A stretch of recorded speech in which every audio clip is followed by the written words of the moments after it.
Live from Athletic Culture Stadium in Springwater Township, Baycats TV presents the Canadian Baseball League. And this afternoon is the Chatham-Kent Barnstormers in town for the first visit of 2026 to take on the hometown Barrie Baycats. Hi again, everybody, and welcome. I'm Ben Davy, along with Julius Hern. Welcome to our first afternoon broadcast of 2026. Beautiful day here today for these two teams and the fans that are here to enjoy some sunshine here today. Well, the Barnstormers in a little bit of a funk after winning their opening day game. 3 straight losses to follow that up, Julius. They've been outscored in those games 26-3. Clearly, pitching has been a concern. Yeah, pitching definitely has been a concern for this Barnstormer team. Yes, it is still early, but a good sign for them today. They have their opening day starter on the mound, Yuri O'Connor Yokoyama. He pitched 4 innings in that opening day win against Guelph. Didn't get the win because of the innings amount, but it was a very solid 4 innings. And the thing that they're going to really have to avoid today against the Baycats is the big inning. And the lineup for the Baycats has been red hot as of late on an absolute tear. They bring a 4-game winning streak into this game here this afternoon. Who have you liked so far in the lineup that has led this league in home runs at this juncture? The home runs are the key right there for the Barrie Baycats. The last 2 games since we were on this broadcast, they've had 9 home runs, 5 in Toronto on Wednesday night, 4 in Welland. So really the key there has been the power stroke for this Baycats lineup. Nolan Macabrota homers in both of those games. He's really on a torrid pace, almost a 1,200 OPS. He's going to be the key to that middle of the lineup today. Going to be a great ball game here this afternoon. The Baycats and the Barnstormers on Baycats TV. Let's give you the starting lineups this afternoon. Here's our public address announcer, Rob Daniels. Good afternoon, ladies and gentlemen, and welcome to Athletic Culture Stadium for today's Canadian Baseball League matchup between the visiting Chatham-Kent Barnstormers and your hometown Barrie Baycats. Here are today's starting lineups. First for the visiting Chatham-Kent Barnstormers, managed by Dom Dinell.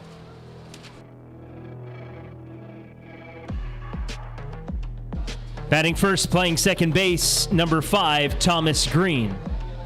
Batting second at shortstop, number 44, Evan Morrison. Batting third, handling right field at number 17, Keon Johnson. Batting fourth, the designated hitter, number 34, Grayson Barrett. Batting fifth, the catcher, number 45, Mitsuki Fukuda. Batting sixth at third base, number 8, Yoshin Ota. Batting seventh in left field, number 33, Andy Groening. Batting eighth, the first baseman, number 27, Owen Constantino. And batting ninth in center field, number 10, Austin Gurney. Pitching this afternoon for the Chatham-Kent Barnstormers, number 14, Yuri O'Connor Yokoyama.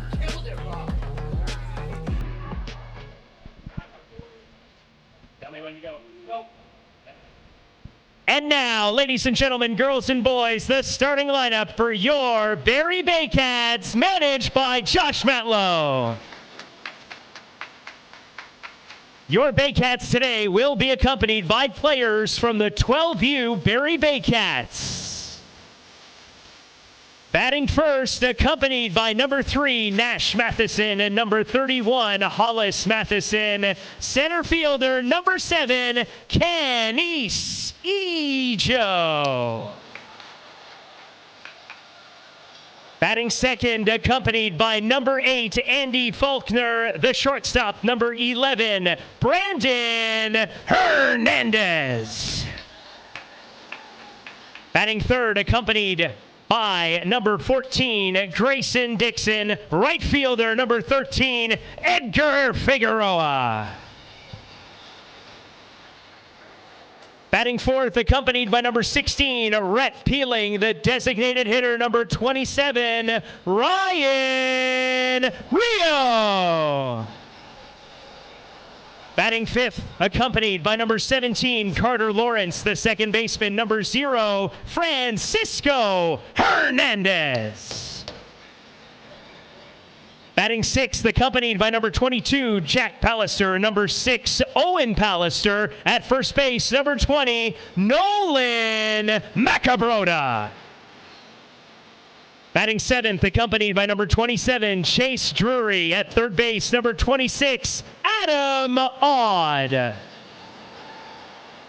Batting 8th, accompanied by number 55, Braden Fletcher. The catcher, number 29, Christian Puyol Genesar.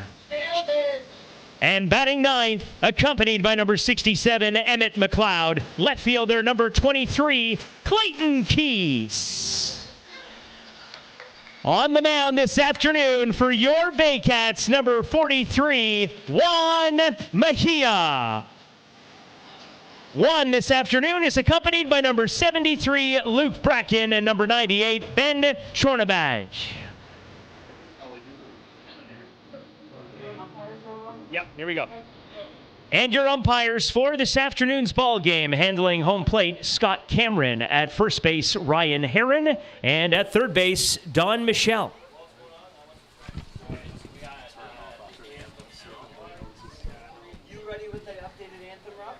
Fans, at this time, we ask that you please rise, if you are able to, and kindly remove your hats for the singing of our national anthem. And singing O Canada here this afternoon is the Johnson Street Public School and Shanty Bay Public School. Please welcome them as they sing our national anthem. Take it away. Is it on? No.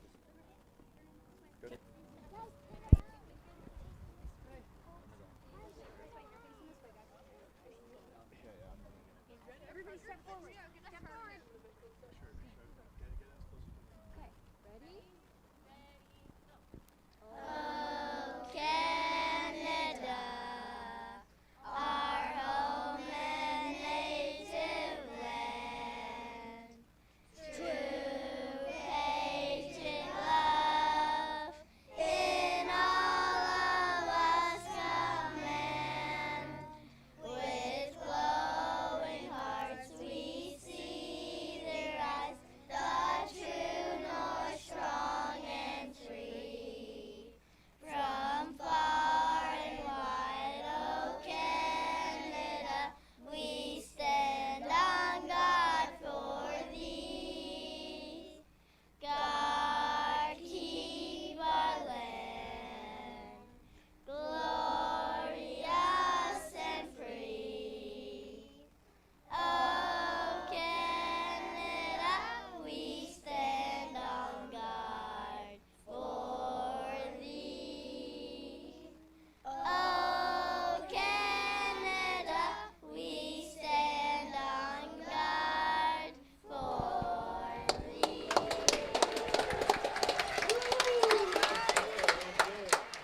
Ladies and gentlemen, the Johnson Street School and Shanty Bay Public School. One more time, give it up for them.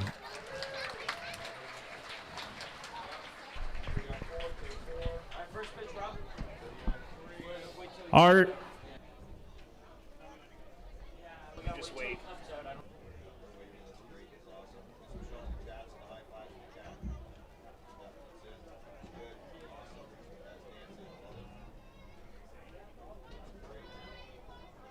Did I just introduce him? Just start? Say ceremonial? Yeah, okay. Ladies and gentlemen, we have a ceremonial first pitch here this afternoon. And handling that is Rob Oliver, the sports coach at Shanty Bay Public School. He brought his Special Olympians with him here to the game today. And on top of that, Rob Oliver is a very big Baycats fan. Rob, it's your pitch.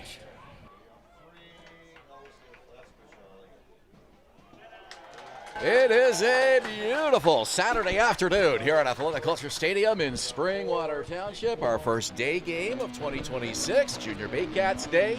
And we've got a lot of kids here, as you just saw, from Johnson Street Public School and Shanty Bay Public School, here to see the Barrie Baycats, who have yet to lose. To the fans down the left and right field lines, please be aware of any batted or thrown balls leaving the field of play to prevent anyone from getting hit, and we thank you so much for your cooperation. The heart rate's been up really early this season so far.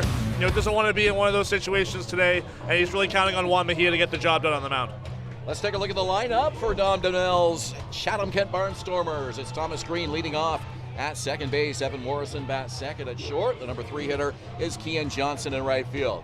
Grayson Barrett, the designated hitter and cleanup man, Mitsuki Fukuda, Japanese import, catching, batting 5th. It's Yushin Ota, another Japanese native, batting 6th at third base. Andy Groening bats 7th and left. The first baseman is Owen Constantino, and the number 9 hitter is Austin Gurney in center field.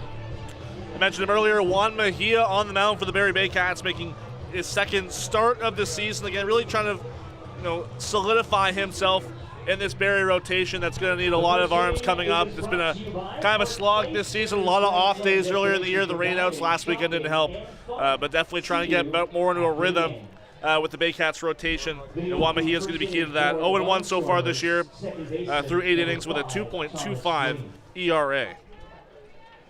So here's Thomas Green to lead it off, the 26-year-old from Courtenay, BC, second year in the league, right-handed hitter to face the left-hander Mejia.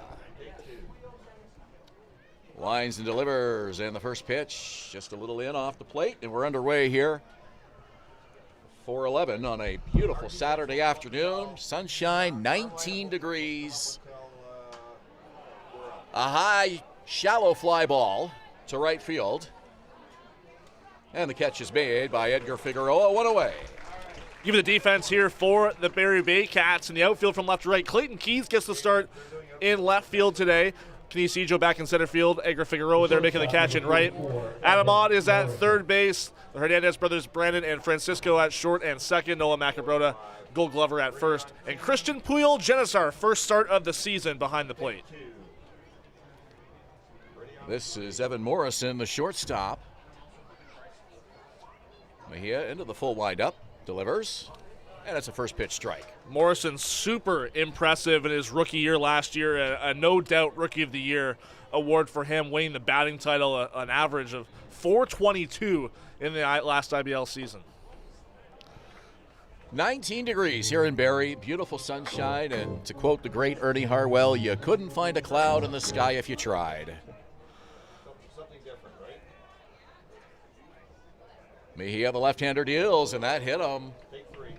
First base runner for the Barnstormers as Morrison tosses the bat, and he's aboard. Right fielder number 17. Kian Johnston comes to the plate. Wind is blowing in from right field. Other than that, though, a really nice day. A few umbrellas out around the park just to create a little bit of shade here. Couldn't ask for a better day, fan or player. Now, I checked the overnight low for this evening, and it's +5. So that's why we play 4:05 games here on Saturdays, especially in May. This one on the ground, right back to Mejia. Could be 2 to second, and it's off the glove of Hernandez into shallow right field. Morrison will take third. Oh, Hernandez had that in his glove. It was a low throw. He just couldn't put the squeeze on it, and now runners on the corners for Chatham-Kent.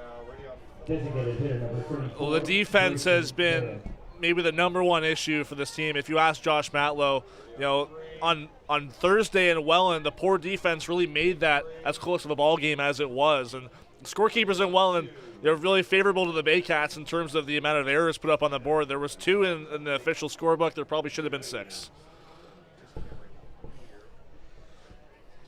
So Morrison at third, Johnston at first, Barrett at the plate.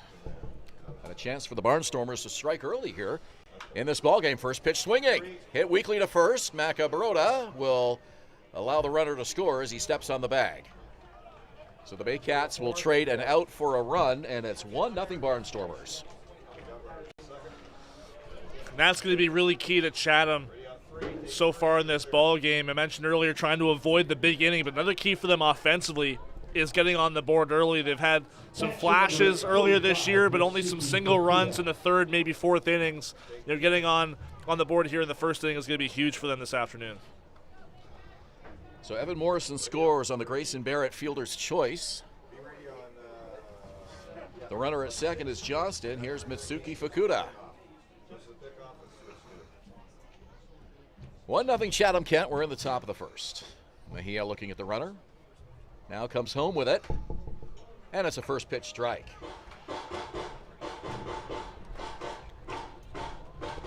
Fukuda, 26-year-old from Fukuoka, Japan. third year in the IBL/CBL. Now, how do we do that all season? It's a player's third year in the league, but it's not really. It's technically their first year in this league. The way I've kind of done it in my head is I'll refer to everything before this year as the IBL, and then say CBL, but it's all the same league. Right? So I'll say third year in this league. If we say third year in the league, don't correct us on Twitter, please. You know what we're referring to. Time is called. So it's a 1-1 count.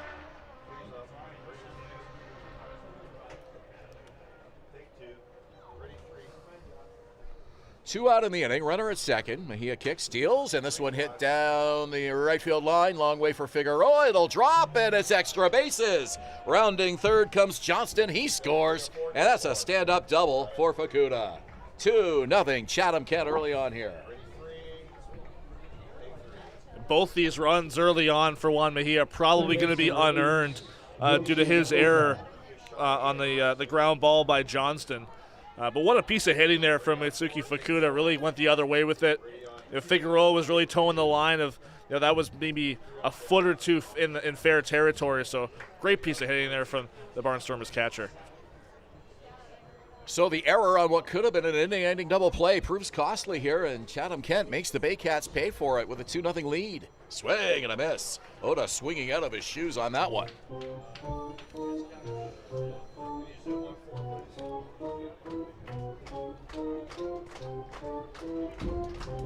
The crowd behind Juan Mejia here to get this third out of the inning and limit the damage. Fouled weakly back.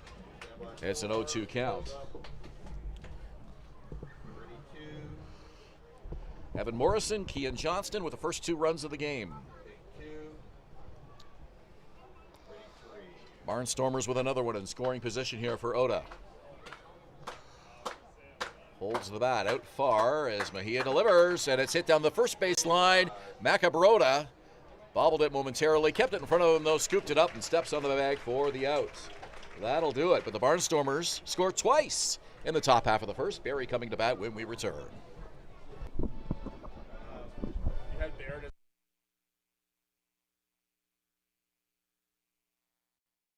From 400 Chrysler and Barrie Chrysler Dodge Jeep Ram. This year, we are the community partners of the Barrie Baycats. Community is near and dear to our hearts here at the dealerships and one of our core values, so we can support local and shop local.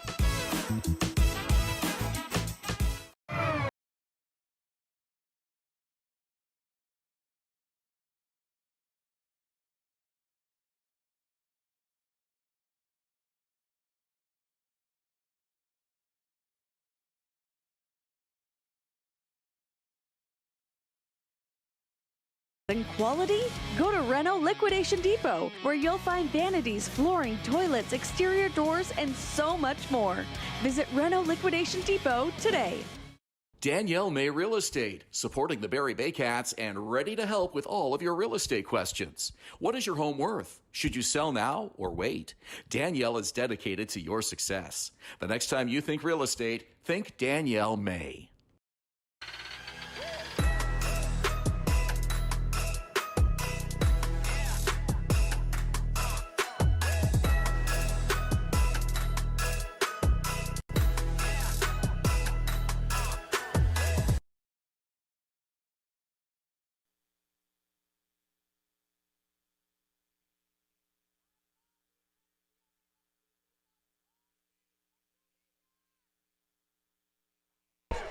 First inning of play is brought to you by Park Place, Barrie's Grand Slam destination for dining, shopping, and fun. See you after the game. Canisijo, Brandon Hernandez, and Edgar Figueroa will lead off the bottom of the first inning. Here's the rest of the lineup for Josh Matlow's Baycats. Ryan Rio, the DH and cleanup man. Francisco Hernandez, brother of Brandon, at second base, batting fifth. Nolan Macabrota in the sixth slot, hitting at first base. Adam Ott at third. Christian Pulio-Genesar and Clayton Keys, 7-8-9 for the Baycats today. And we open with how important the pitching is going to be for this Chatham-Kent Barnstormers team this afternoon. They got an early lead. That's the first step. Now trying to hold off the Baycats. Yuri O'Connor Yokoyama gets the start. Second start of the season got 4 innings on opening day against the Guelph Royals, allowed 2 hits, just 3 walks, had 3 strikeouts. So off to another good start. 5 wins last year, seeming to be the #1 guy in this Barnstormers rotation and trying to prove himself yet again in the first CBL season. So it's a battle of lefties here today. O'Connor Yokoyama and Mejia. Kanice back with the Baycats here in 2026 after missing 2025. And he's settling in quite nicely into the leadoff spot here in his return.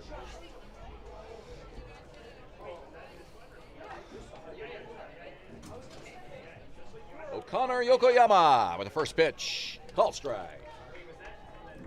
It talked about in the open as well, Nolan Macabroda having homered in back-to-back games. Well, Kanice did as well. And a home run in Welland was a game-tying one late. That was so key to the way Barrie was able to come out with that win. 2 homers, 8 RBIs, and a .304 average. He came back to Barrie ready to play.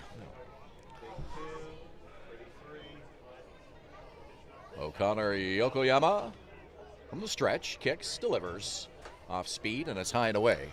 Yeah, Ijo struggling with the strikeouts early on. Not really a surprise considering he took a season away from baseball. But this guy's been cemented himself as the leadoff guy right away, and really picked it up, stringing some hits together the last week or so. Yeah, the consistency with him has really been impressive during his tenure as a Baycat. Hot foul, 2-2 the count.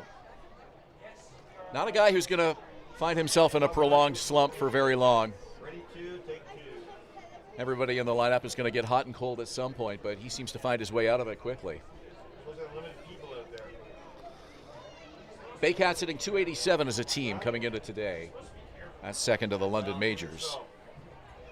O'Connor Yokoyama's pitch. Off speed again. To short. Backhanded by Morrison. The throw. Not in time. Oh, Constantino thought he had his foot on the bag, and the throw was there. Pretty close call. First base up today is Ryan Hern. Surprised Dom Donnell's not going to come out and have a word. Definitely looked like from our view it was a very close call at first base. Had the foot been on, Ijo definitely would have been out. That was a great play from Evan Morrison at short. Really had to kind of go off the back foot to make a long throw deep short. Home plate umpire today is Scott Cameron, Ryan Herron at first, Don Michelle at third. Baycats get the leadoff man aboard. Here's Brandon Hernandez. Fastball misses away, 1-0. They score that a leadoff single for Kanice, Joe.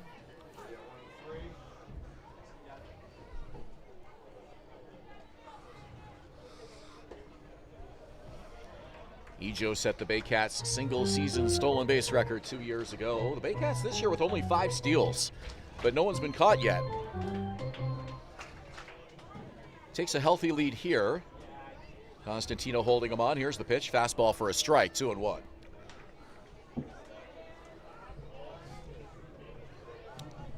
The hot-hitting Edgar Figueroa is on deck. Baycats in a hole early here, 2-0 Chatham-Kent. Ijo the lead. O'Connor Yokoyama with a couple of looks. There he goes. The pitch fouled over the screen. Hernandez had the green light with Ijo in motion.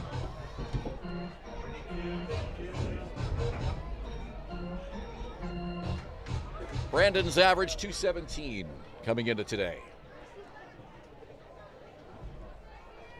Lefty-lefty matchup. Ijo, couple steps off the bag. Let's see if he goes here on the 2-2 pitch.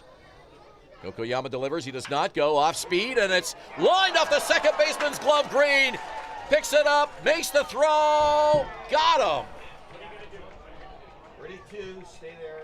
Great job by Green on the recovery.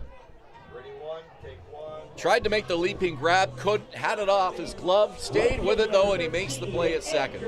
Not a whole lot Kanice Ijo can do there. It's going to go down as a fielder's choice for Hernandez, but you can see Ijo kind of break back to first base when he saw that Green, had the leap to get to that ball, but going off his glove, it didn't get too far away, still able to make the play, and a smart one at second base.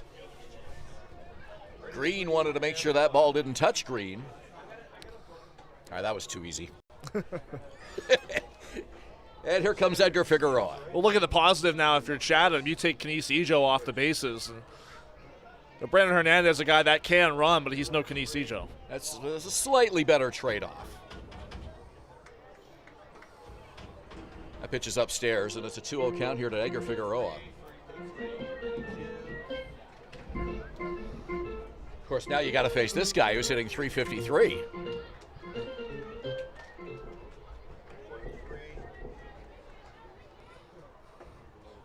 And it's a 3-0 count to Figueroa. Figueroa off to a great start, as you mentioned there, and been able to get on base consistently, been able to rack up some hits consistently, and you always wonder with these position players if they're going to pan out as imports, but he's done a great job. Taking all the way, and O'Connor Yokoyama gets that over for a strike. 3-1 the count. Middle infield here looking for an inning-ending double play. Evan Morrison at short, Thomas Green at second. Shifted just slightly to the right. Here's the pitch. And it's hit on the ground to second. Green gloves it cleanly. Makes the play at first.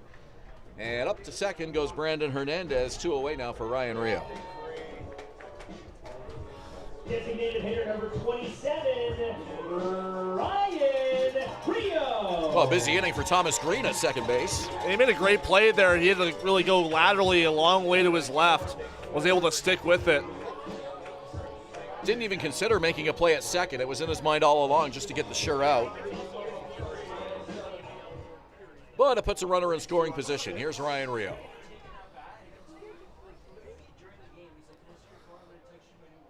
First pitch swinging, and he chops it right into the ground. Picked up by the shortstop. They go to third, and rounding third was Hernandez. They got him hung up to dry. The tag is applied, and that'll do it. Crowd cheering, but he's out. He's called out. The tag was applied, and Hernandez protesting. That is the third out of the inning. Baycats unable to score. We've played one. It's 2-0 Barnstormers here on Rogers TV and Baycats TV.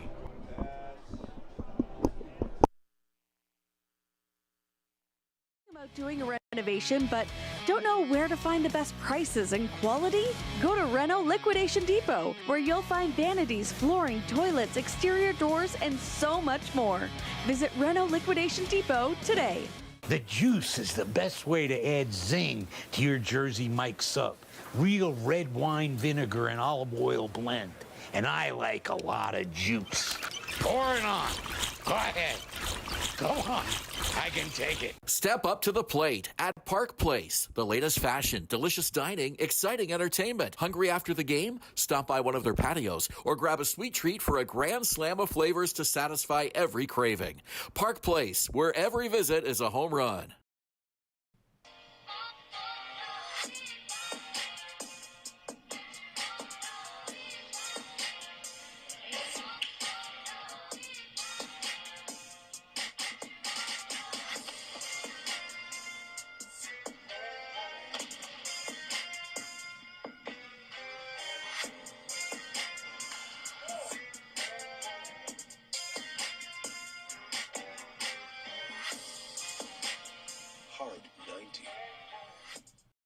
Silo Athletics, opening this July in South Barrie off Bryn, a premium indoor training facility for baseball and soccer, offering camps, team sessions, and high-energy birthday parties, built for athletes, teams, and families all year round.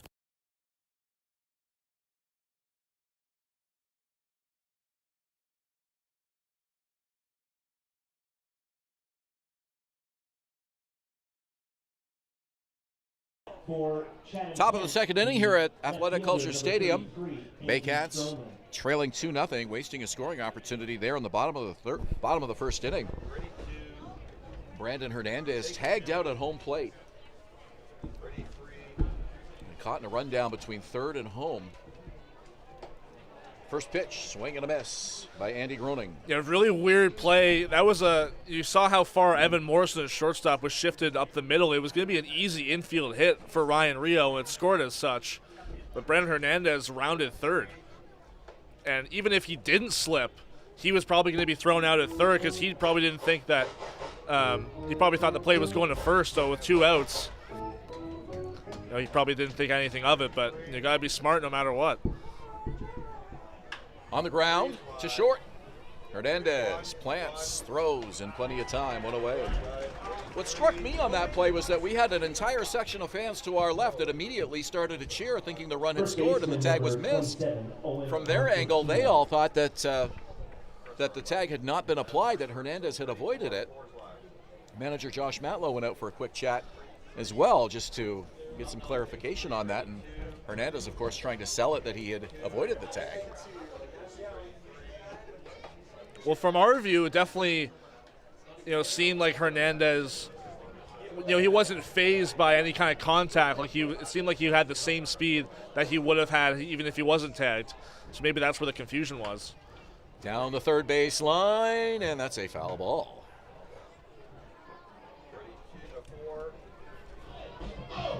Ahmad will flip that back to the pitcher. It's an 0-2 count.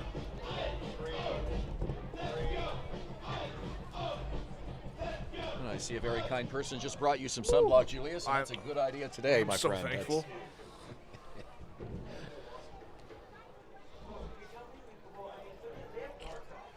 Owen Constantino. An 0-2 count. Juan Mejia looks in. Rocks into the windup. Here it comes. They appeal. And he wins. That's a called strike anyways. 2 out in the inning, and here's the number 9 hitter. Austin Gurney, the center fielder.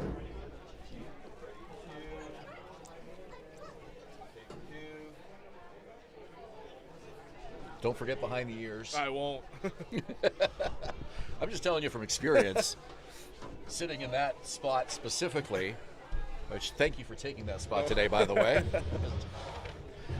I couldn't remember what our orientation was last year, most of the games. Well, if we you went were back on the and left. forth all season. I was trying to set it up, and there's a called strike to Gurney. I was trying to coordinate it so that I was sitting where you are right now during night games and here for day games, but I thought that was kind of unfair to you. Make you sit there in the sweltering heat for the 4:05 starts. That's okay. I don't mind. A bit of sun will do me some good. Swing and a miss. 1-1. Gurney's swinging out of his shoes for that one. 2 strikes on the scoreboard. 1 ball, 2 strikes. Here's a quick pitch from Mejia with the abbreviated delivery. And Gurney lays off.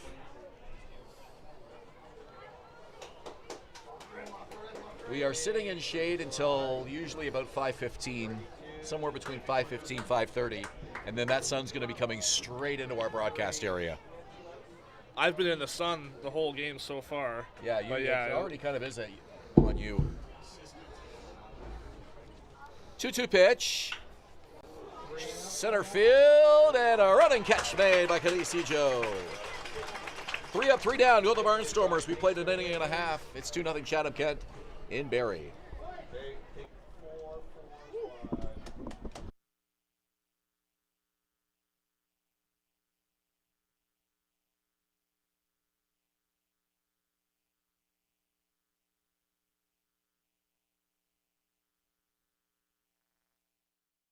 Team BKGC. Inside 17,000 square feet of dedicated gymnastic space, athletes of every age and level come together. Whether you're just starting out or building advanced skills, there's a place for you here. BKGC, building confidence, community, and champions since 1965. Visit Alliance Billiards and Sports in the northeast end of Barrie. A fun, friendly family environment offering pool, darts, karaoke, and live entertainment. Enjoy a large variety of delicious food and drinks on the patio. You'll come as a stranger and leave as a friend.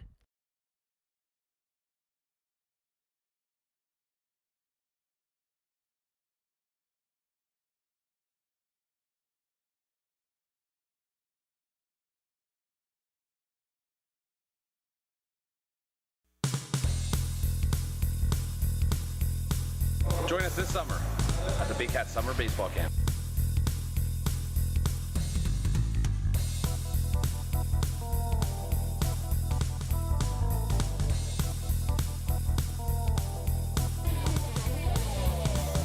See you in the dark.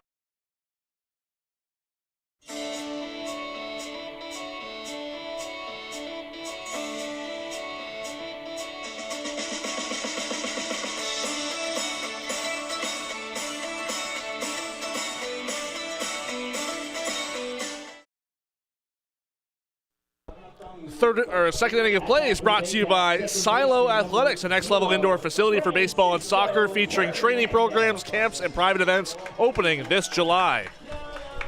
Francisco Hernandez for the Baycats to lead off the bottom of the second inning. Nola Macabrota, Adam on to follow. He's Julius Hern. I'm Ben Davy on a picture-perfect Saturday afternoon here in late May. Can you believe it'll be June when we're back here next? And it's only going to get hotter and hotter. This is probably the most comfortable baseball weather you could ask for. Well, the interesting thing on the schedule, too, the Baycats' next game is here against Chatham. Chatham has 2 games in between. So I'd like to see how that kind of works out in a week. I noticed that as well. The Baycats had a very busy week. They played 4 games in 5 days and get a nice little stretch of days off after today. They don't play tomorrow, and then, as you mentioned, their next game is against this team here at home. Here's the pitch. Fouled off the bleachers down the left field side, excuse me. Seems like everyone's okay. That could have been very scary. It looks like it went off the bleachers itself. We don't see many line drives down there. A lot of pop-ups. No, that one really hooking to the left.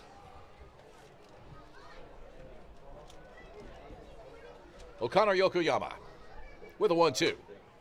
And it's hit down the right field side, and that is a foul ball right on the line. 1-2 the count. Well, I've talked to both managers and a couple players about this, and you see the first month of the season, there's a lot of off days in between games. You kind of have a slow start to the schedule, and it really picks up when summer hits. And I think both teams are feeling that they know the rhythm's coming. Right at the third baseman. The throw is there for the out. Nice long throw by Yushin Ota to get Francisco Hernandez one away. Here's Nola Macabrota. Also a great pick there by Owen Constantino. That was a short hop at first base.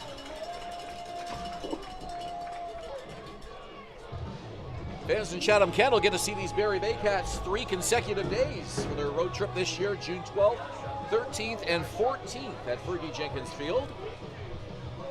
That'll be a fun weekend, especially for Baycats fans who plan to make that trip.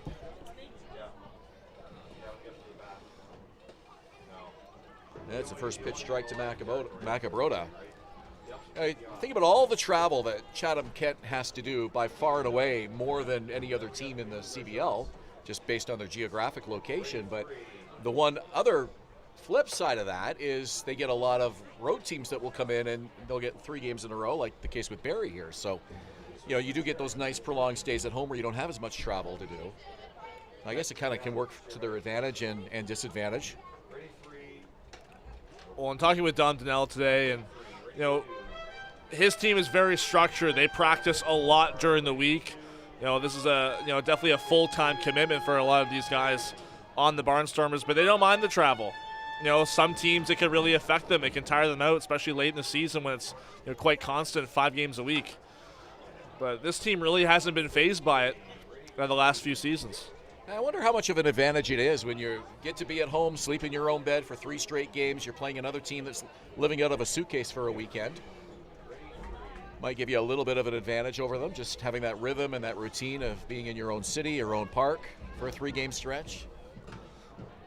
It seems to me, at least early on, the Baycats are really the only team that's doing the extended stay. A lot of the teams are a bit closer, like a London or even a Kitchener. It might be easier for them just to do the one night. Like Kitchener was in Chatham last night, now the Barnstormers are here. Barrie saves all their road games for one weekend in Chatham. That's the way that Matt Lowe wanted to schedule it. On the ground to second, Green with a nice glove play. Throws to first in time for the out.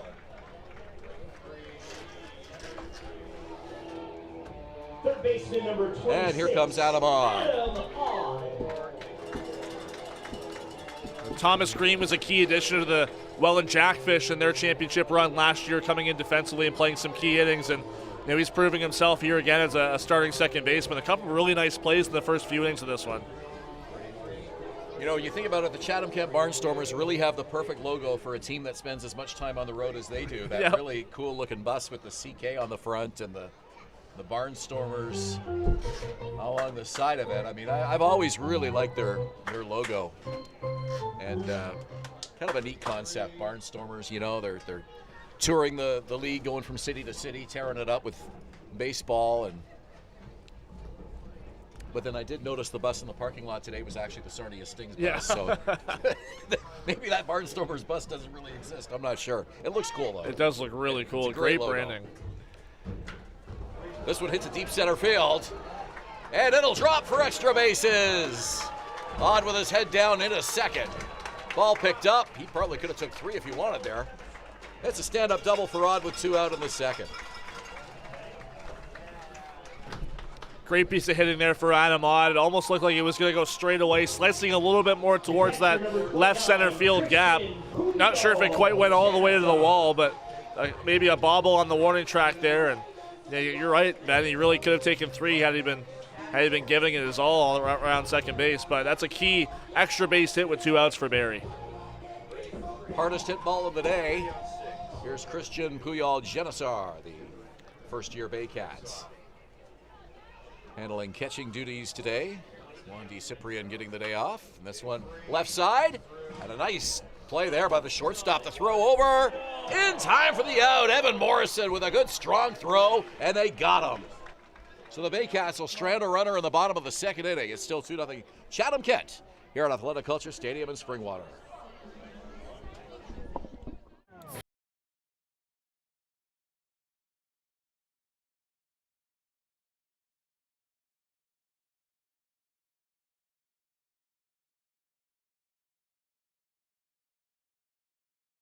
Makes Jersey Mike's a sub above? Is it the premium meats and cheeses sliced on the spot and piled high on their in-store baked bread? Or could it be their hot, freshly grilled subs? How about all of the above? Jersey Mike's, a sub above. Hi, I'm Christy Fans from 400 Chrysler and Barrie Chrysler Dodge Jeep Ram. This year, we are the community partners of the Barrie Baycats. Community is near and dear to our hearts here at the dealerships and one of our core values, so we can support local and shop local. Join Team BKGC. Inside 17,000 square feet of dedicated gymnastic space, athletes of every age and level come together. Whether you're just starting out or building advanced skills, there's a place for you here. BKGC, building confidence, community, and champions since 1965. Step up to the plate at Park Place. The latest fashion, delicious dining, exciting entertainment. Hungry after the game? Stop by one of their patios or grab a sweet treat for a grand slam of flavors to satisfy every craving. Park Place, where every visit is a home run.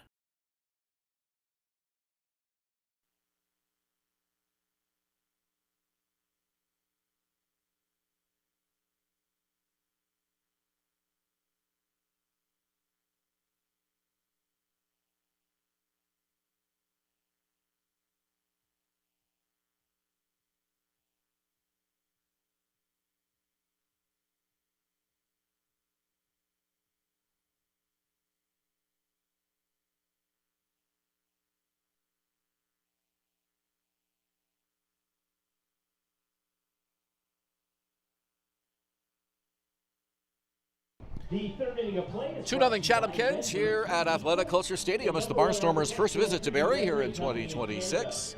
And they'll look to add to that lead with the top of the order coming up. Thomas Green, Evan Morrison, and Keon Johnston to follow. Juan Mejia got the Barnstormers 3 up, 3 down in the second after they scored twice in the top half of the first. Thomas Green, who's had a busy defensive day already out in the field, leads it off here in the third inning.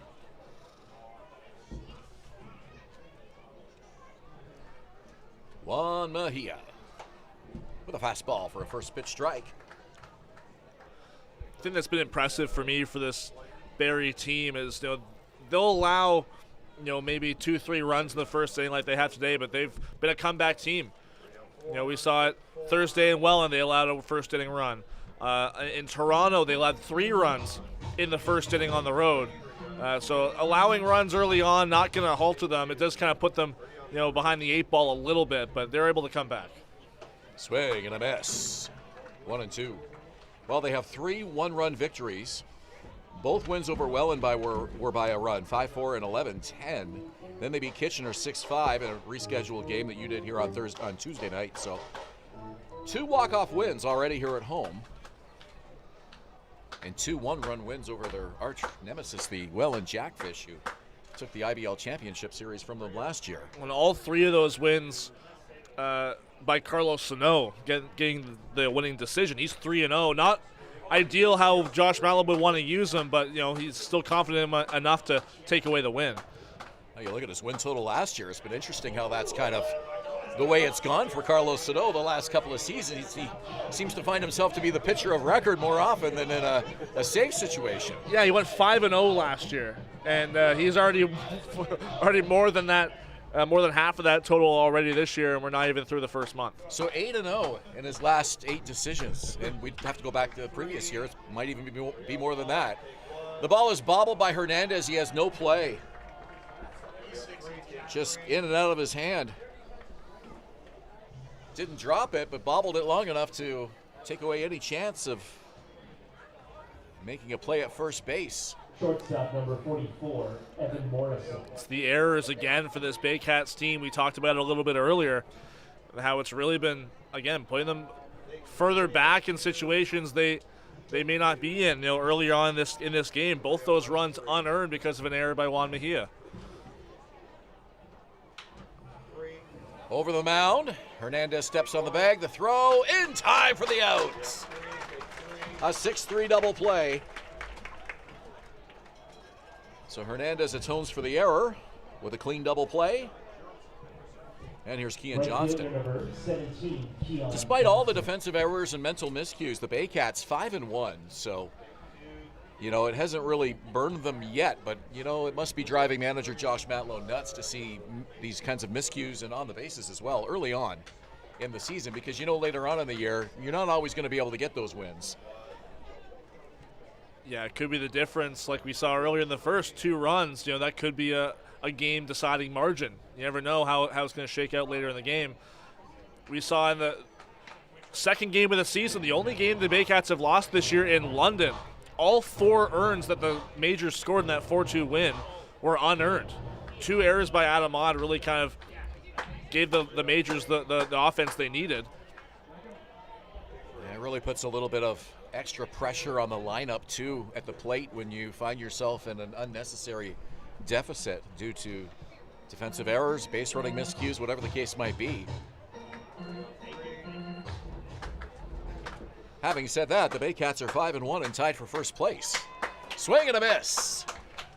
Well, that'll do it. So a strikeout as Johnson is down swinging, and the Baycats get out of another potential mess. So we go to the bottom of the 3rd inning.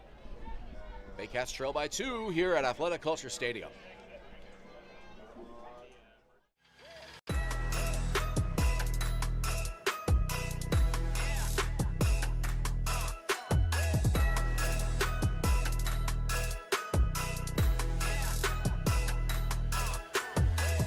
Hi, I'm Chrissy Fans from 400 Chrysler and Barrie Chrysler Dodge Jeep Ram. This year, we are the community partners of the Barrie Baycats. Community is near and dear to our hearts here at the dealerships and one of our core values, so we can support local and shop local.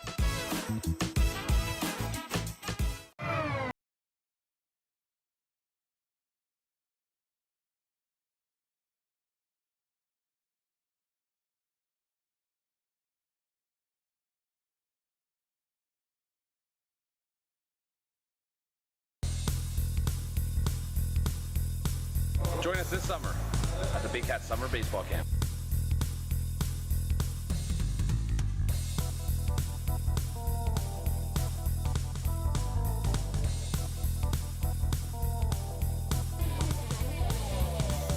See you in the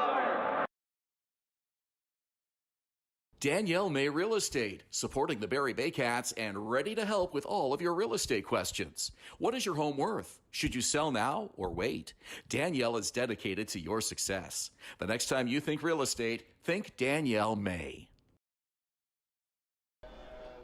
3rd inning of play is brought to you by Render 3D Quick, the #1 architectural 3D rendering company in Canada, working with thousands of builders, developers, architects, and more.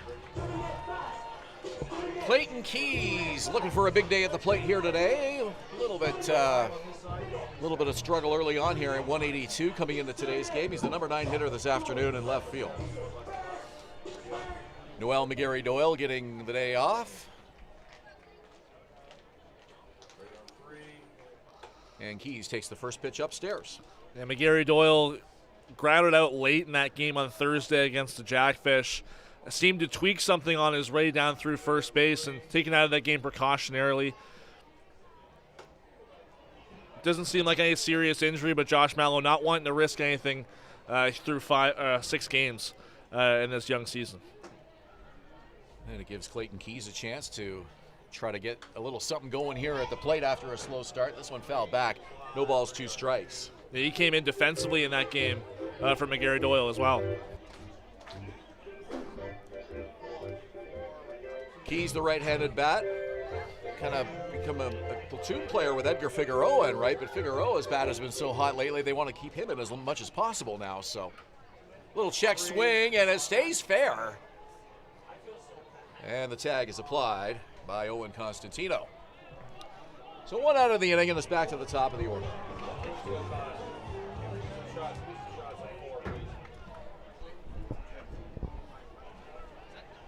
I'm not sure what the argument here. I'm not sure if Clayton Keys got ejected because it really seemed like, the way Constantino made that play, he didn't touch the bag. He went in front of Keys on purpose to make the tag right in front of first base instead of just touching the bag as a forced play. Keys he's taking exception to that and obviously had a few words there for Constantino.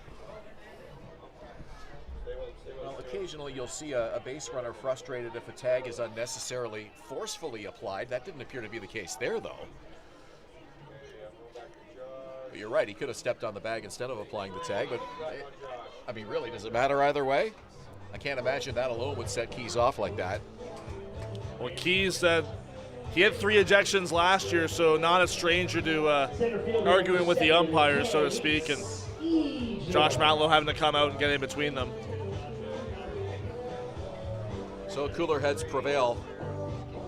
And here's Ejo to bat now.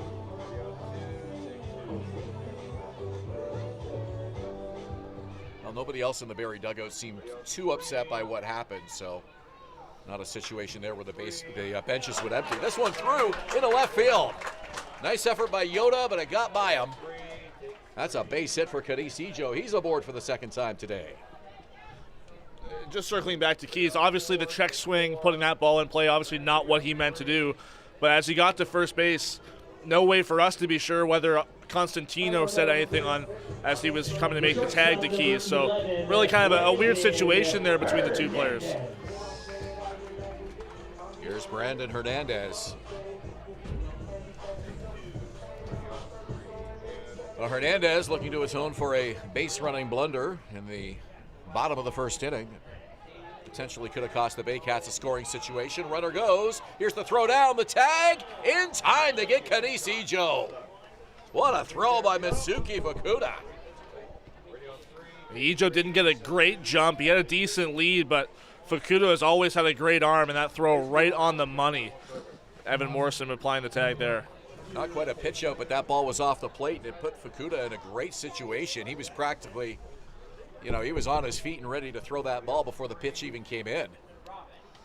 And it's the first time this season the Baycats have been caught stealing. This one to Green. Makes a nice grab, throws it over in time for the out. Boy, that half inning ended quickly. So the single by Ejo, the caught stealing, the ground out by Hernandez, and that'll do it. We've played 3 here in Barrie. It's 2-0 Chatham-Kent. High-Low Athletics, opening this July in South Barrie off Bryn, a premium indoor training facility for baseball and soccer, offering camps, team sessions, and high-energy birthday parties, built for athletes, teams, and families all year round. Thinking about doing a renovation but don't know where to find the best prices and quality? Go to Reno Liquidation Depot, where you'll find vanities, flooring, toilets, exterior doors, and so much more. Visit Reno Liquidation Depot today. The juice is the best way to add zing to your Jersey Mike sub. Real red wine vinegar and olive oil blend. And I like a lot of juice. Pour it on. Go ahead. Go on. I can take it. Step up to the plate at Park Place. The latest fashion, delicious dining, exciting entertainment. Hungry after the game? Stop by one of their patios or grab a sweet treat for a grand slam of flavors to satisfy every craving. Park Place, where every visit is a home run.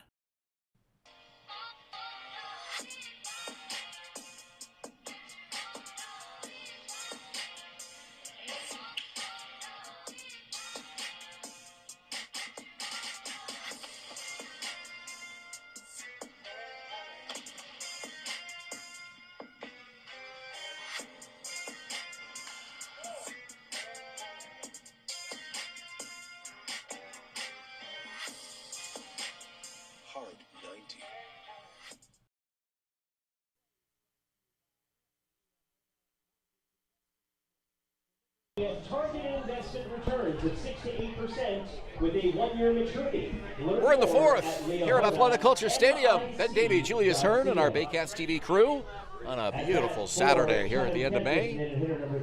Chatham-Kent Barnstormers up 2-0, looking to add to it here in the fourth with Grace and Barrett to lead it off. Juan Mejia on the mound for the Baycats. And it's a first pitch strike. Barnstormers struggling out of the gate. They have not had early leads much, if at all, this season so far. They trashed the Guelph Royals in their season opener at home 16-2, but other than that, they've been struggling. 2 losses to Kitchener. They were shut out by Hamilton, so an early lead is not something this team has been used to so far here in 2026.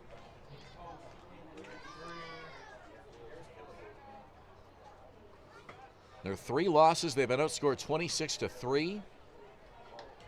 And then the 1 lopsided win over the Royals, 16-2. So it's been like a Jekyll and Hyde start to the 2026 season for the Barnstormers. Yeah, been a very odd start to the year for them, to say the least. Unfortunately for them, they've been on the wrong side of it more often than not. They check at third, and it's called a strike. 2-2. Barrett tried to hold his swing but couldn't. Barrett's been a great addition so far to this Barnstormer team, a power bat coming from the Jackfish last year. Here's the pitch, and he fouls it away. Count will hold it 2-2.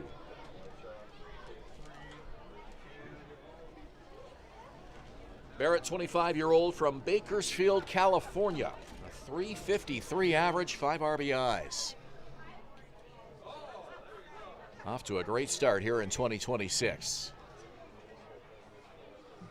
The pitch from the left-hander. And it's lifted high and foul.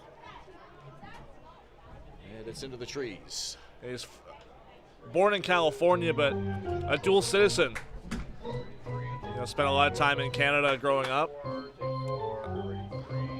Dom Donnell telling me he calls Grayson Barrett Cowboy because he's the only guy in the Barnstormers with a country walk-up song, so that name just kind of fit him. Kind of surprised they only have 1, to be honest with you. Me too. This one a third, odd, long throw. Is it there? Yes, it is! Great throw by Adam Odd from third. First base coach down there for Chatham-Kent couldn't believe it, and maybe I had an argument. That was a bang-bang play, but a great throw by Odd trying to come in on that ball and cut it down early.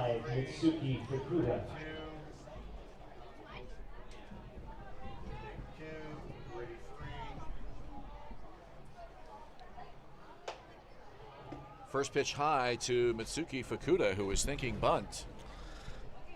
Not a bad thought. The Welland Jackfish took advantage of that quite a bit on Thursday night, especially against another left-hander, Saul Vasquez, who's comes off the mound far differently. So putting that bunt down opposite of where the pitcher falls off the mound definitely could be another good strategy for the Barnstormers as well. So it's a 1-1 count here to Fukuda. Yushin Ota on deck. Fukuda with a double. Unable to score in that 2-run top of the first for the Barnstormers.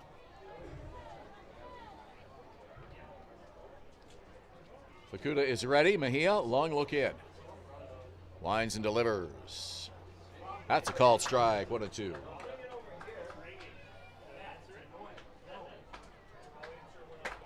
Two strikeouts in the game for Mejia so far. Here comes the crowd, and a 1-2 pitch on the way, and it's up high.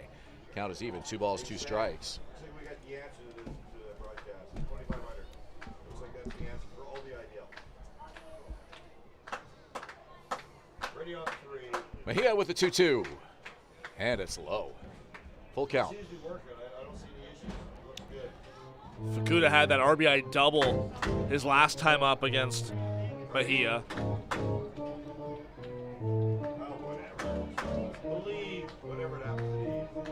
It's tough to pitch around him because Yushinoda, who's on deck, has been tearing it up. Arguably the best hitter on this the Barnstormers lineup.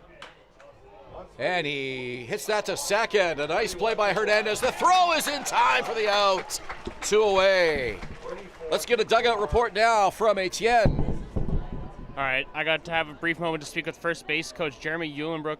His quote for this incident was, "Boys will be boys." Clayton Keys got ejected after a post-play incident where elbows were being thrown by the Chatham-Kent first baseman, and Macabroda responded with a little bit of a taunt at him, and blowback ended up coming the way of Keys, and he got tossed for the incident.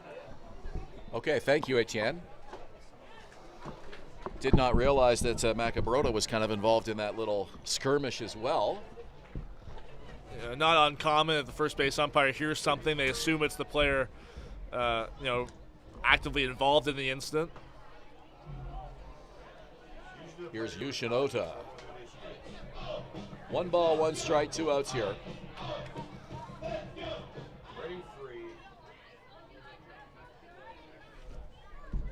Here's the pitch. Swing and a miss. 1-2, and another 2-strike count here, and a chance for Mejia to get his, will be his third 3-up, 3-down inning. Thomas Green reached on an error to lead off the third, but was promptly erased on a double play. This one fouled off weakly. Count holds at 1-2.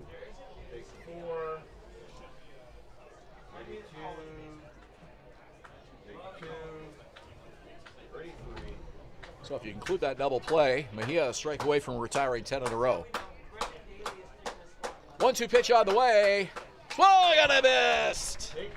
Oda down swinging, and the Baycats are off the field. We played 3.5. It's 2-0 Chatham-Kent here at Athletic Kulture Stadium.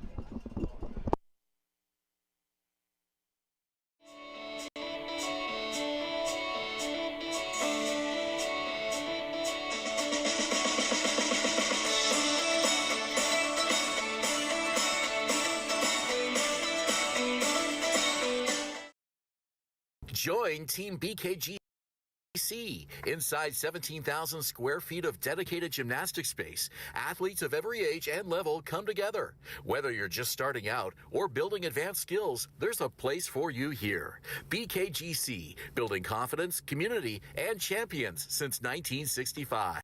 Visit Alliance Billiards and Sports in the northeast end of Barrie. A fun, friendly family environment offering pool, darts, karaoke, and live entertainment. Enjoy a large variety of delicious food and drinks on the patio. You'll come as a stranger and leave as a friend.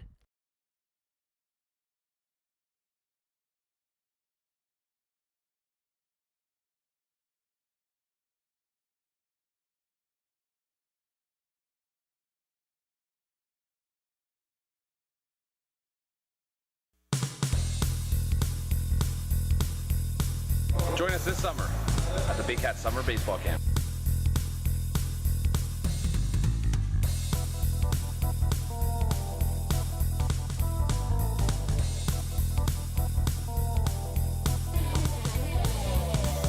See you this summer.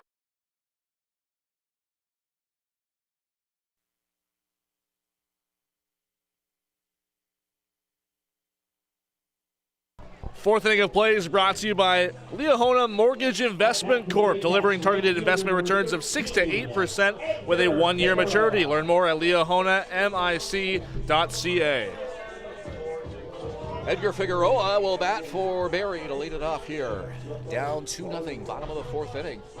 Baycats looking to add to their 4-game winning streak here at home. They have yet to lose at Athletic Kulture Stadium here in 2026. O'Connor Yokoyamada with a pitch and a called strike.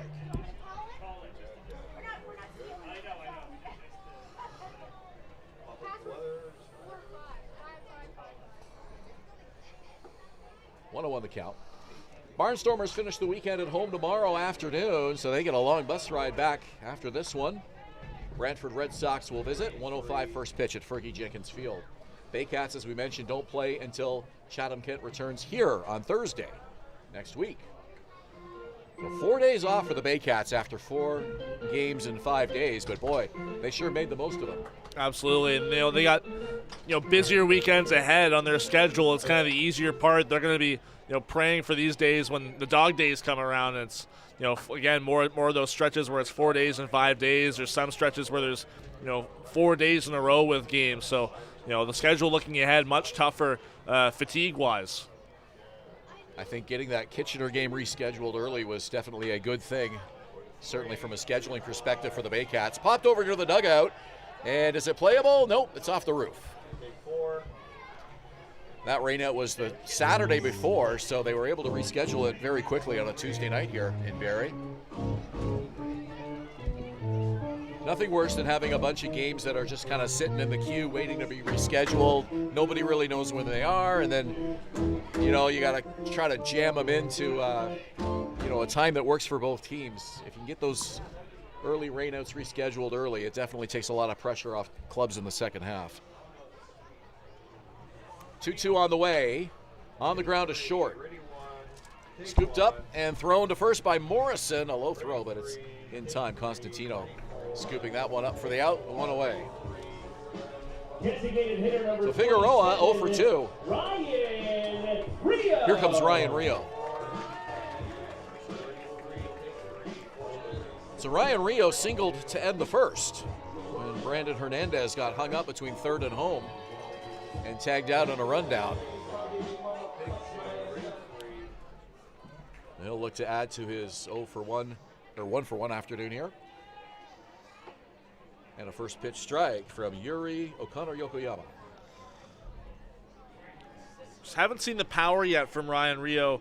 We have had one double, but you know, his 5 hits coming in today, 4 of them just singles. You know, it was great at the plate, consistent hitting in Welland on Thursday. Being able to string hits together, but first few games were really rough for him, a lot of strikeouts. But the power is still in there. Had a really hot start last season out of the gate and then ended up missing the rest of the year with health concerns. This one fouled over to the left side, 0-2. A little bit of a slow start this year for Mr. Rio, but he knows it'll just be a matter of time before he can start swinging that hot bat once again. And it was never the hitting as a concern for Rio during his, he had a heart condition that, took him out of the play for the remainder of the year. It was never the hitting. He took batting practice regularly. He limited himself, but he knew that if he had to hit a double, running to second base was going to be an issue. 0-2 on the way, and it's foul.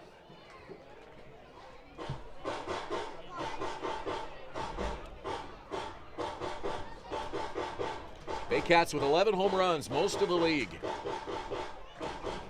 2 ahead of Kitchener. And we know Rio can hit those. 0-2 pitch, and it's high as he lays off. 1 ball, 2 strikes.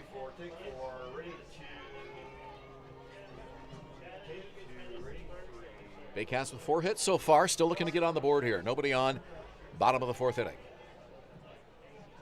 1-2 pitch. And it bounces up to the plate, and the count is even. 2 balls, 2 strikes.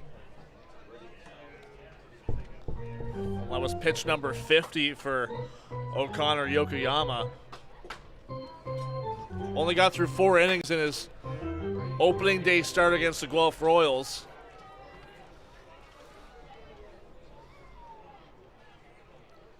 Two, and it's a full count. So after falling behind 0-2, Ryan Rio battles back.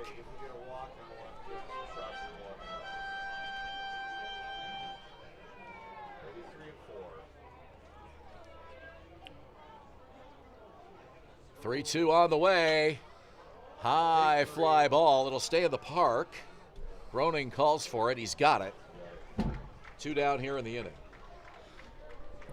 And Rio put a good swing on that to try and go the other way with it, but just didn't catch the bigger part of the bat. He is one of those guys that uses those torpedo bats, and he swears by them. And obviously, it hasn't worked out for him so far this year. So here's Francisco Hernandez.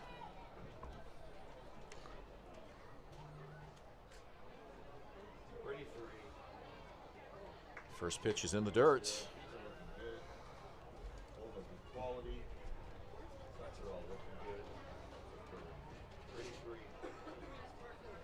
Inside. Francisco, brother of Brandon, they make up the middle infield for the Baycats. Joined Barrie last season after his brother is part of the championship team here in 2024. Both boys from Montreal.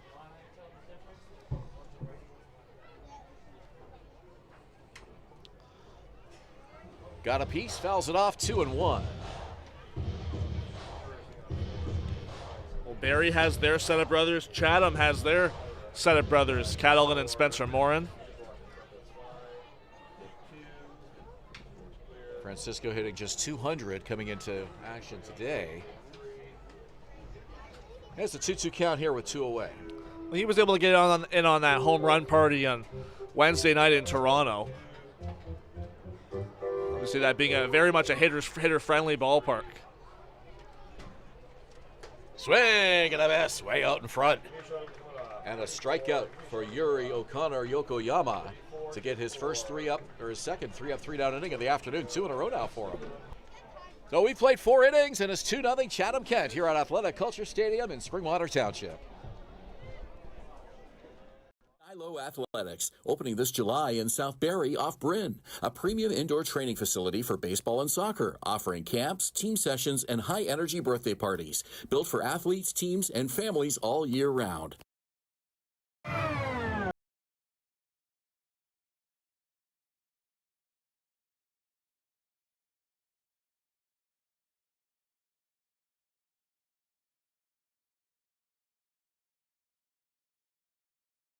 Jersey Mike's is sub above. Is it the premium meats and cheeses, sliced on the spot and piled high on their in-store baked bread? Or could it be their hot, freshly grilled subs?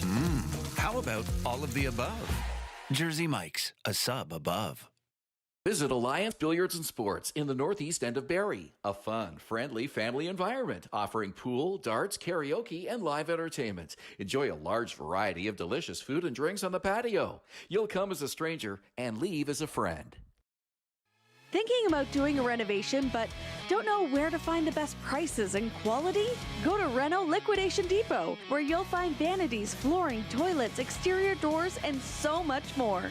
Visit Reno Liquidation Depot today.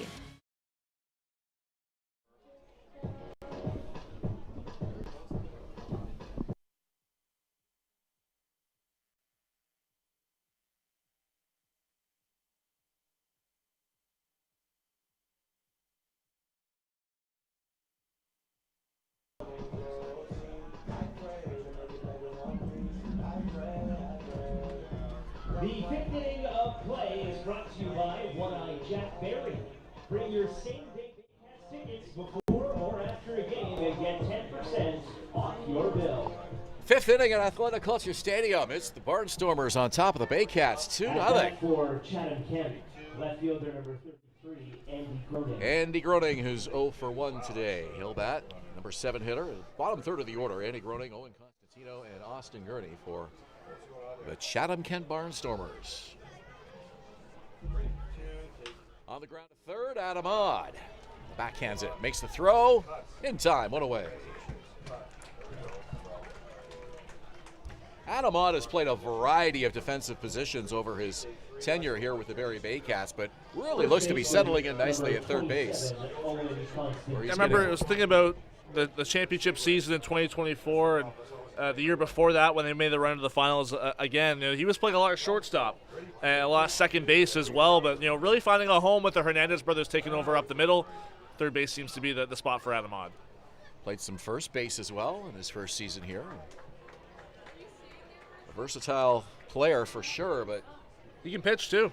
Yes, he can. Have we seen him behind the plate? I don't know. I don't think so. I don't think so. High and foul. Another one over near the Barnstormer bullpen. Ready for. Barnstormers wearing the full black unis today with the white pinstripes. Very similar to the Chicago White Sox Southside City Connect uniform that I love so much. It's a sharp look. Kind of an off-white number, though, for the Barnstormers. Not really cream, but it's not bright white. No, it's almost like towing the line of a beige kind of thing. Yeah, still looks good. The pinstripes, though, I think are actually white. Me too. Yeah, I think it's a good contrast.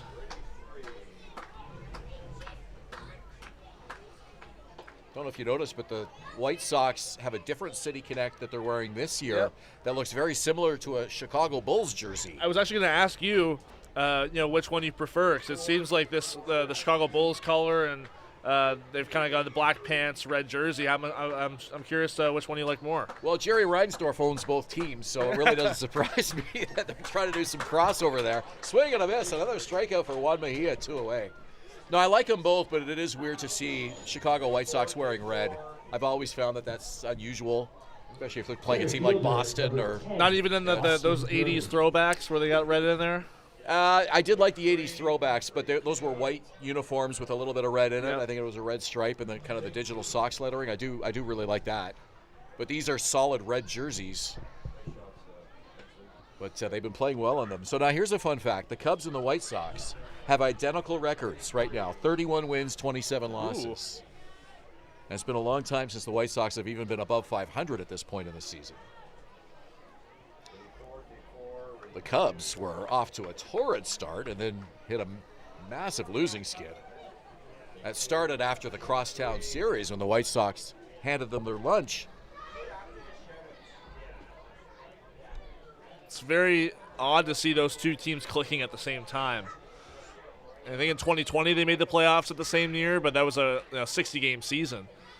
Swing and a miss, 2-1 the count to Austin Gurry. Well, when you got two teams in one city, you can kind of ping-pong back and forth, although in Chicago you're not supposed to do that. You got to pick one team or the other, apparently, but at least chances are one of those two teams are going to be good. On the ground, a second. Macabrona with a diving play, makes the throw. They got him! Juan Mejia over to cover. Right place, right time. Macabrona had a long way to go to his right. Gloved it cleanly, and that's an inning-ending 3-1 ground out. 3 up, 3 down, go the Barnstormers for the 4th straight inning. We played 4.5.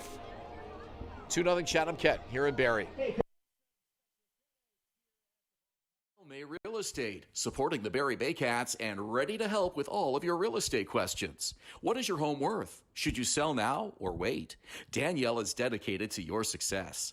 The next time you think real estate, think Danielle May.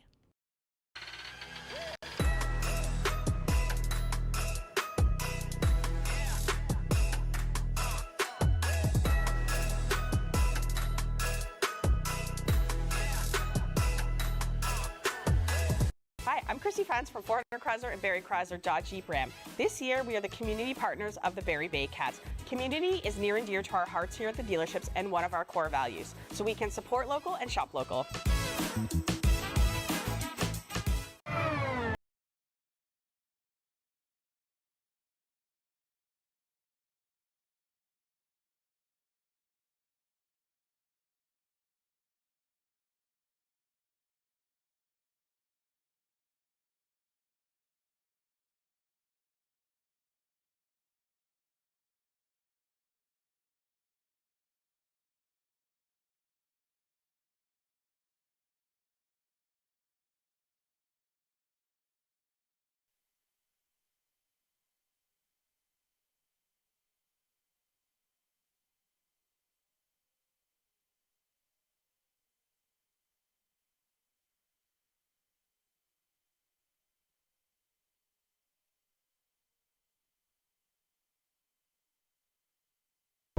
Fifth inning of play is brought to you by One-Eye Jack Barrie. Bring your same-day Baycats tickets before or after a game and get 10% off your bill.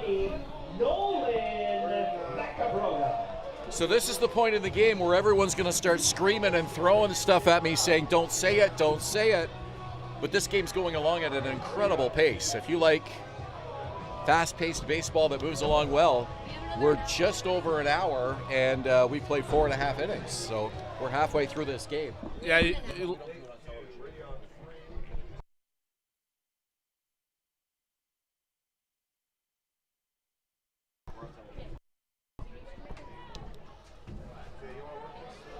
look at Juan Mejia, the way he's really cut down this Chatham-Kent lineup with some defensive help, some great plays over the last 4 innings, including the last one with Macabrona at first. A high fly ball, straightaway center field. Austin Gurney's there, makes the catch. 1 away. And here comes Adam Odd.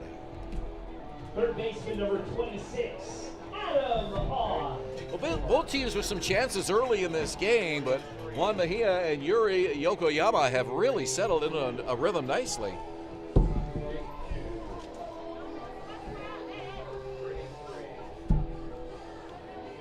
Odd today with a double. He's 1 for 1.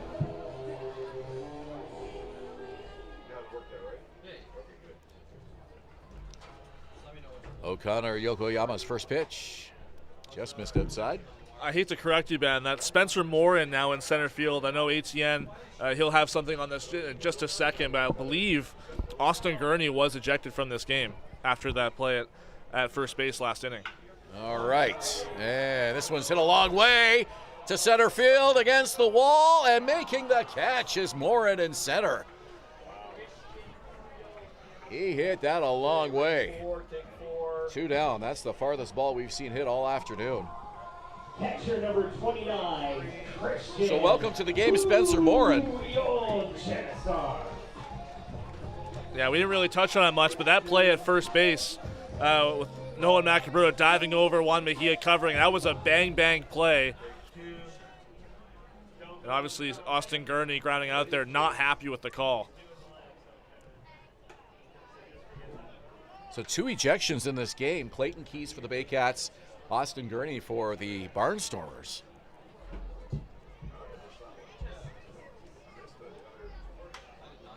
And this one to center field again. Morin there, dives, makes the catch. What an inning for Spencer Morin coming into the game. 3 straight putouts.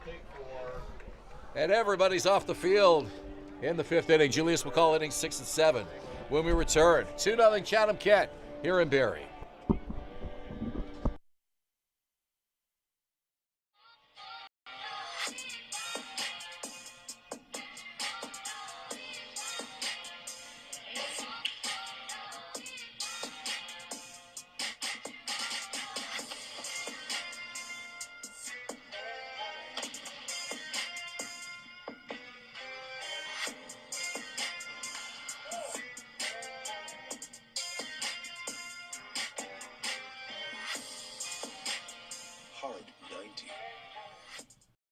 Silo Athletics, opening this July in South Barrie off Bryn, a premium indoor training facility for baseball and soccer, offering camps, team sessions, and high-energy birthday parties, built for athletes, teams, and families all year round.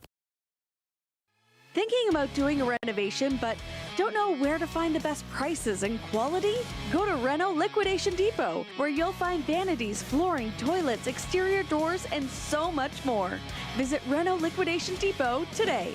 The juice is the best way to add zing to your Jersey Mike sub.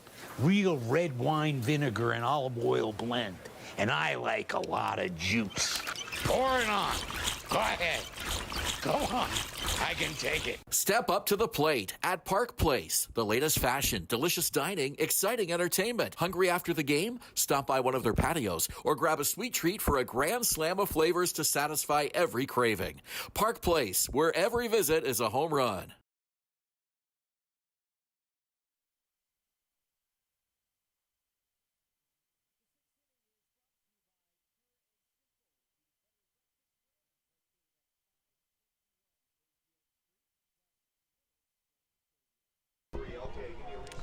Top of the 6th inning here at Athletic Kulture Stadium. A 2-spot in the 1st inning by the Barnstormers is the only scoring so far in this game. They hold that 2-0 lead against the Baycats. Juan Mejia back out for inning number 6, and he'll face the top of Chatham's order, starting with Thomas Green. First pitch, low and in. So this game is going at such a brisk pace that I accidentally started calling the 5th inning, even though that was yours. So I just kept going, and now you're doing the 6th and 7th. So got to make sure you still get your 2 innings. All good. Well, yeah, I didn't even realize either. This game has been crazy pace, especially the way with the one that he has been pitching, facing the minimum each of the last 4 innings. So the last 13 Barnstormers have been retired. Nobody's reached and been left on since Mitsuki Fukudo after a 1st inning double. That was a strike there taken by Green. Thomas Green has been so good defensively today for the Barnstormers. A few really key outs Playing second base. Takes that one again for a strike. Looks like the exact same pitch from Mejia. And how about Spencer Morin in center field coming into the game and making 3 putouts, coming in off the bench, literally, to make 3 consecutive plays. I can't recall ever seeing something like that. And not even just the way he did. The first one was relatively routine off the bat of Macabrota, but after that, he had to go pretty far to his left on the warning track and then make a fantastic sliding grab coming in to end the inning. Welcome to the ballgame. 2-2. That one's flared into center field. Ijo ran in. He had to go back on it. Still makes the catch for out number 1.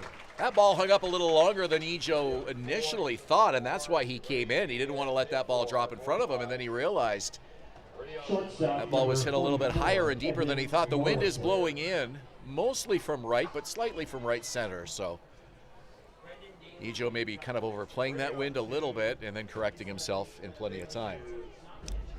We should also mention, we saw Clayton Keys get ejected earlier in this game and hasn't come up yet, but Brendan Daly is playing left field for Barrie. Has been the last couple innings. And he will be due up first for Barrie in the bottom half. Swing and a miss from Evan Morrison. Quickly 0-2.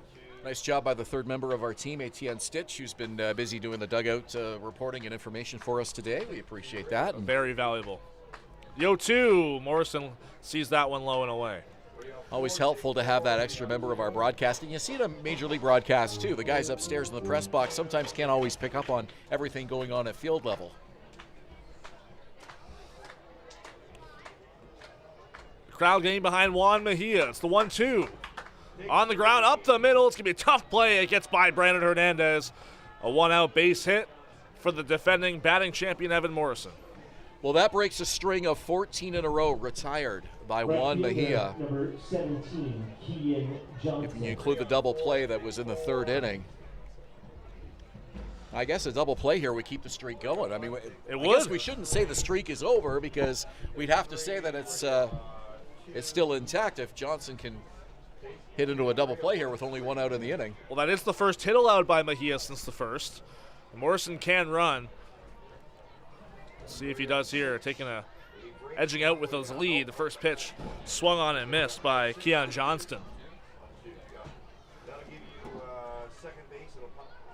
2 runs on just 2 hits, that being the second hit there for Morrison for the Barnstormers. Barrie with 4 hits, but no runs to show for it. The 0-1, just inside. Juan Mejia has pitched so well this season early on for the Baycats, and unfortunately, if this score holds up, he's going to end up with an 0-2 record. Certainly not reflective of how sharp and how efficient he's been out there for Barrie. 2.25 ERA coming into today. Unfortunately, was on the wrong side of the score in the London game. It's just his 3rd appearance of the season. Yeah, in that game, like I mentioned earlier, those 2 runs that came in off of him were unearned. But this by far being the best outing he's had this season on his second start. Here's the 1-1. Runner goes. The throw down from Puyol. Genesar gets by Francisco Hernandez into center field. Morrison going for third. The throw from Ijo is way high. And a nice backup there from Juan Mejia, potentially saving a run. That ball possibly going into the Barnstormers dugout had he not been there. Well, it was a great throw by Puyol Genesar, and I think if Hernandez makes that catch and applies the tag, he's out. Another one out of the glove of Hernandez, and a runner 90 feet away here for the Barnstormers. Some aggressive base running as well. You love to see that. Morrison now at third base. I think that might go down as a stolen base and an error. The error allowing Morrison to move up to third, 90 feet away from scoring position. The infield in now for Barrie. And I can confirm that is a steal and an error. A little poke towards the Baycats dugout, foul.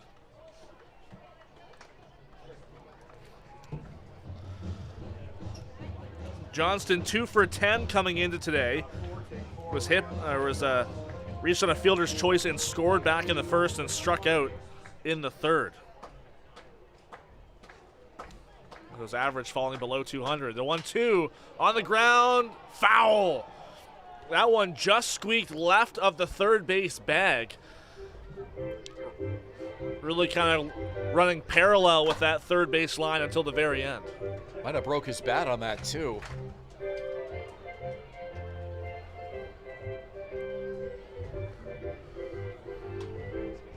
Yep, he'll trade it off for something different.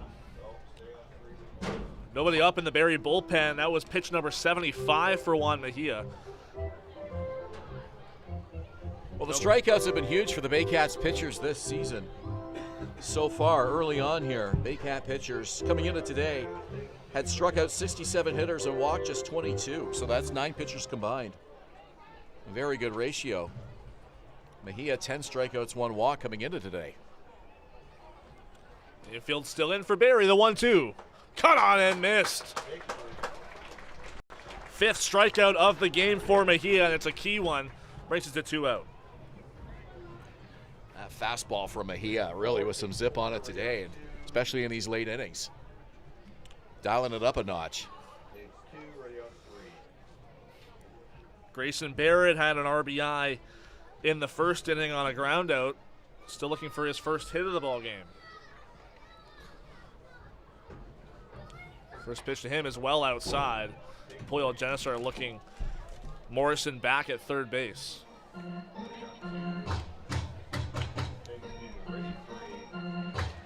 We've seen Puyol Genesar come in as a defensive replacement a couple times earlier on this season. He's not afraid to throw down on those pickoff attempts. 1-0. Fouled back.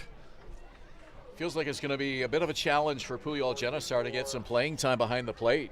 The way Wandy Cyprian has stepped right in and just gotten off to such an outstanding start. Hit a moonshot at Welland that people are still talking about.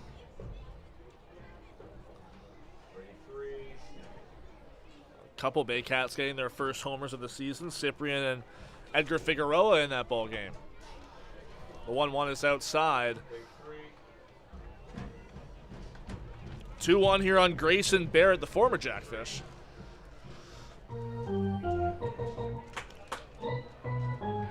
All IBL selection a couple times in his young career. 2-1, swung on and missed. It's 2-2. We've talked a lot about the Baycats' ability to come from behind and the 1-run wins and the 2 walk-off wins here at home already. And the way this game is unfolding, it looks like that might be the storyline again here today if the Baycats are going to come on top. The 2-2. Swing and a miss. Strikeout number 6 for Mejia, and it gets him out of a jam.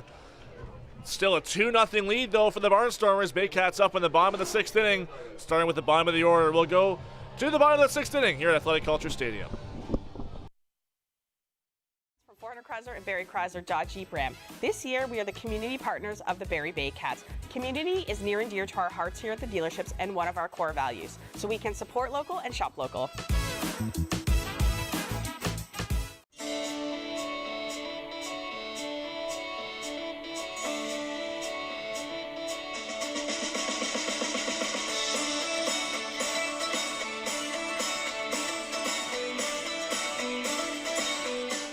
Join Team BKGC. Inside 17,000 square feet of dedicated gymnastic space, athletes of every age and level come together. Whether you're just starting out or building advanced skills, there's a place for you here. BKGC, building confidence, community, and champions since 1965. Visit Alliance Billiards and Sports in the northeast end of Barrie. A fun, friendly family environment offering pool, darts, karaoke, and live entertainment. Enjoy a large variety of delicious food and drinks on the patio. You'll come as a stranger and leave as a friend.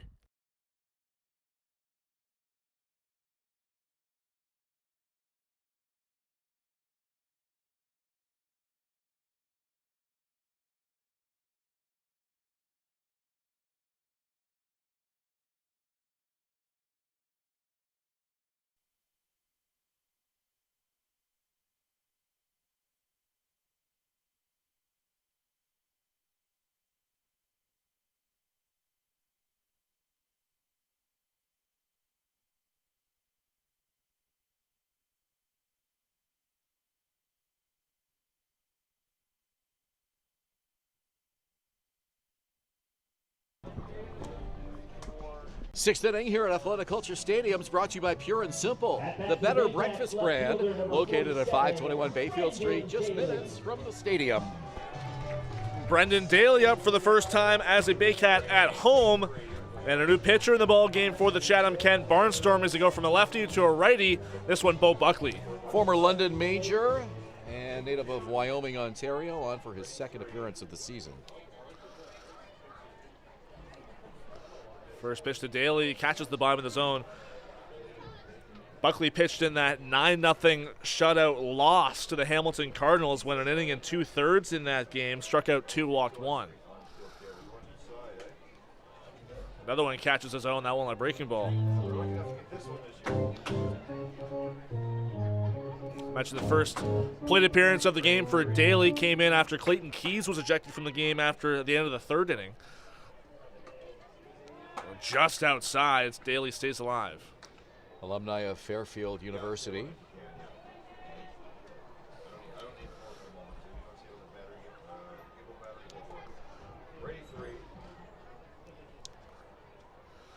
Buckley with the 1-2. Fouled away by Daly. Just 19 years old when he pitched for the London Majors in 2021. Now age 24.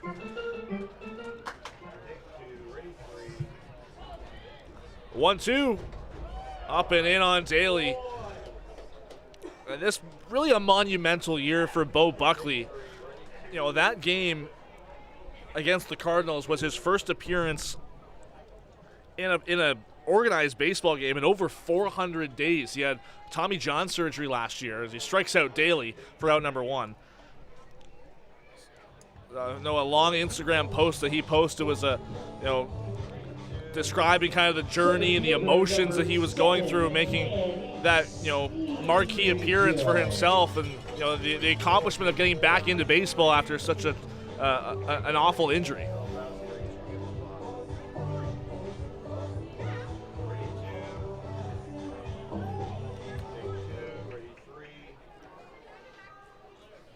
One out, back to the top of the order for Barrie is Kenise Ejo. Breaking ball just outside. 5 shutout innings for Yuri O'Connor Yokoyama today, and he retired his final 10 in a row to end his start here this afternoon. 1-0, popped foul by Ejo, and really promising outing, as you mentioned, from O'Connor Yokoyama. Allowed just 4 hits. Struck out 1, didn't allow a run at all. He was able to pitch out of a jam in the first inning and strand another in scoring position, but after that, faced the minimum. Also didn't walk anyone. Outstanding control.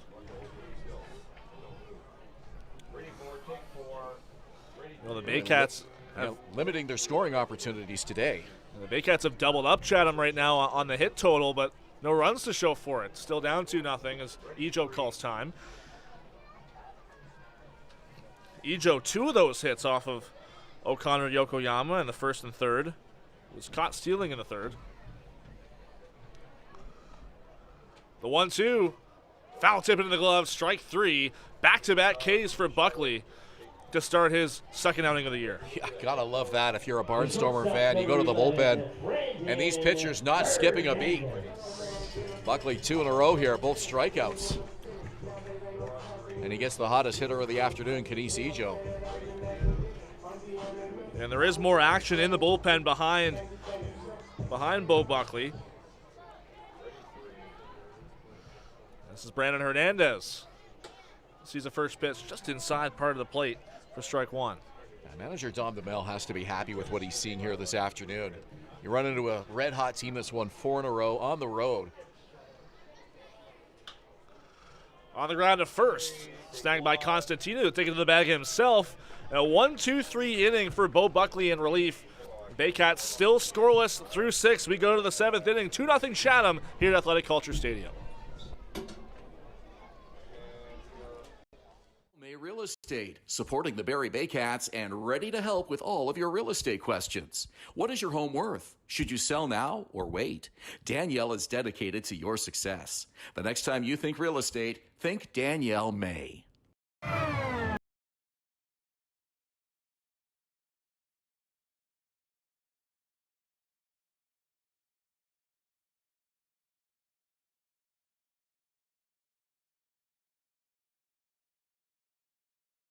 at Park Place. The latest fashion, delicious dining, exciting entertainment. Hungry after the game? Stop by one of their patios or grab a sweet treat for a grand slam of flavors to satisfy every craving. Park Place, where every visit is a home run. What makes Jersey Mike's a sub above? Is it the premium meats and cheeses, sliced on the spot and piled high on their in-store baked bread? Or could it be their hot, freshly grilled subs? How about all of the above? Jersey Mike's, a sub above. Join us this summer at the Baycats Summer Baseball Camp.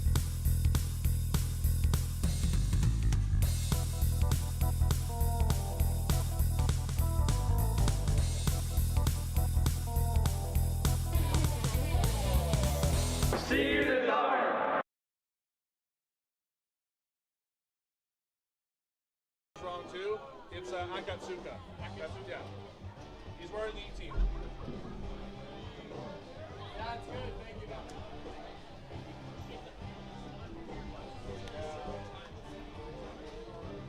you. The seventh inning of play is brought to you by Wild. We're into the final third of this ball game between the Chatham-Kent Barnstormers and Barrie Baycats. Along with Ben Davy, I'm Julius Hern.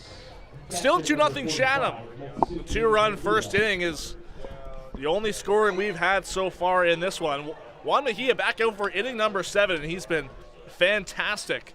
Aside from that first inning, really efficient. Yeah, he certainly has. Evan Morrison with a single, and he was able to keep him at third base. Got no further to keep this a 2-0 ball game and really give this offense an opportunity to stay within striking distance and pull one out here today. He allowed one hit in the 6th, and before that, he had faced the minimum in the prior 4 innings. This is Mitsuki Fukuda had the only other hit off of Mejia so far. That was an RBI double back in the 1st.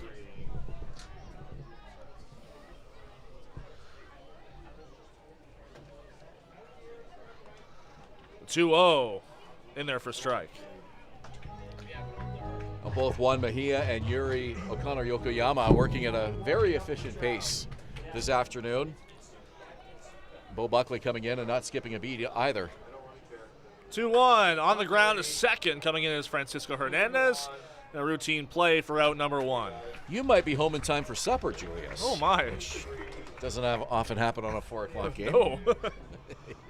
Third baseman number 8, Yoshin Ota. Just feels like this game here today is either going to be another dramatic win for the Baycats coming from behind, or a massive disappointment for these fans on a beautiful Saturday afternoon. You're going to drop a game at home at some point, but you certainly wouldn't want it to be on a day like today. He had to face Yushin Oda. Takes the first pitch inside. This one, definitely the best crowd of the year so far in these junior Baycats days. Always great to see all the kids out, and definitely a family affair at these Saturday afternoon games. Local radio station should carry it. Go look at the TV station does. But I'm going to be in the car driving home. I don't have a TV in the car. CBL TV app on your computer or on your phone? Nope. Download CBL app on your phone. Mejia with the 1-1. Or on YouTube. Just missed. Looks like that might have been just high on Oda. And it's 2-1. Yeah, Mejia has not been behind in the count an awful lot today. 2-1 count here. 2-1. That went in the dirt. Ready 3. Ready 4. Take 4. Ready 2. 3. Take 3. Ready 2. Mejia hasn't walked a batter yet today. Take 2. And is one ball away from his first. The 3-1. Inside on Oda. First walk issued by Mejia today here in the 7th. Well, it's his 90th pitch of the afternoon. He's pitched very well, but we'll see how long Josh Matlow decides to keep his left-handed starter in there. This is the final game of the weekend for the Baycats. They've got lots of time to rest before facing the Barnstormers here again on Thursday night. So I would imagine it's all hands on deck in that Baycats bullpen today. Saw a couple bodies moving around nearby the bullpen. Still nobody in and throwing or anything.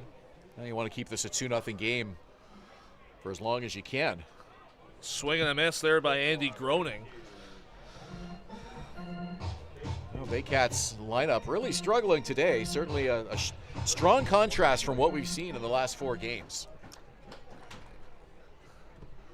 A far cry from those double-digit hit totals and the power we saw earlier this week. As that one's lined into left center field, that's a base hit. Oda's going to make the turn going to third. Ejo the throw in, not going to be in time.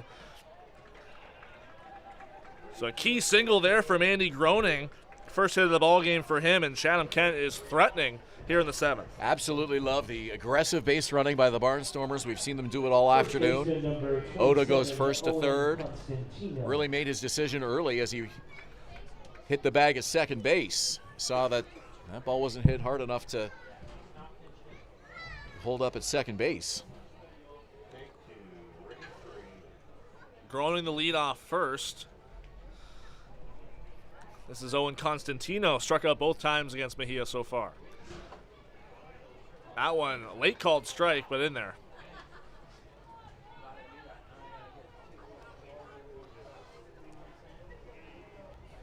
That's just the 3rd hit for Chatham-Kent this afternoon. 0-1. Constantino offered at it, and he went around. Lots of options for Josh Matlow in that Baycats bullpen this year. He's got the lefty-righty middle relief tandem of Braden Pakala and Brady Encarnacion. They've been very effective this year. But he's leaving Mejia in as long here as he possibly can.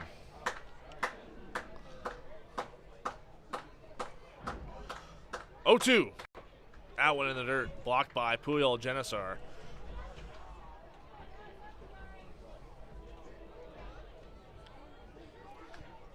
Fans want a double play here, and I think anything on the ground, you try to turn 2. Forget about that runner at third and just try to get out of this inning. 1-2. Inside part of the play, called strike 3. Constantino doesn't like it, but that's his 3rd time down on strikes today. And a big second out for Mejia. Yeah, that pitch looked like it could have gone either way. Constantino thought it was inside, backed away from it. Certainly from his reaction. He didn't think that caught any part of the plate. That's a big strikeout for Mejia. Last man in the order, this time it's Spencer Morin, came in after the ejection of Austin Gurney at the end of the 5th inning. We saw the way he performed right away on defense. See if he can replicate that offensively as he fouls that one off. So 7 strikeouts for Mejia today, 10 coming into this game, gives him 17 already this season. And I believe only 2 walks. Outstanding pitching. He's walked 1 and hit a batter. So 2 for the season. The 0-1 showing bunt and fouling it off is Morin. Odd approach here, a 2-strike bunt, or two out bunt, pardon me. And we've seen the strategy a lot from, especially the Welland Jackfish against these left-handed pitchers. The way they fall off the mound, those bunts are really tough to defend, especially with the speedy base runners. But with 2 outs, here's the 0-2 up high. Well, Mejia there just trying to see if Morin can chase one with an 0-2 count. Not a bad idea.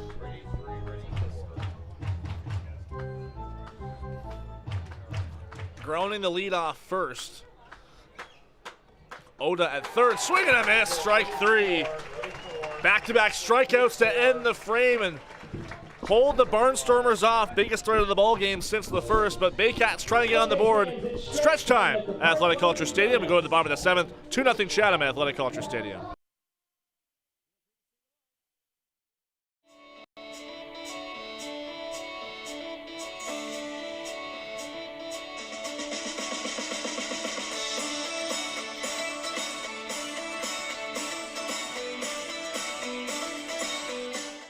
Danielle May Real Estate, supporting the Barrie Baycats and ready to help with all of your real estate questions. What is your home worth? Should you sell now or wait?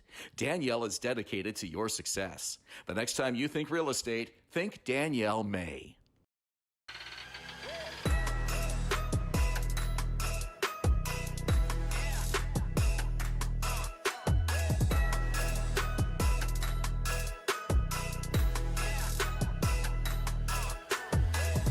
Hi, I'm Chrissy Fans from 400 Chrysler and Barrie Chrysler Dodge Jeep Ram. This year, we are the community partners of the Barrie Baycats. Community is near and dear to our hearts here at the dealerships and one of our core values, so we can support local and shop local.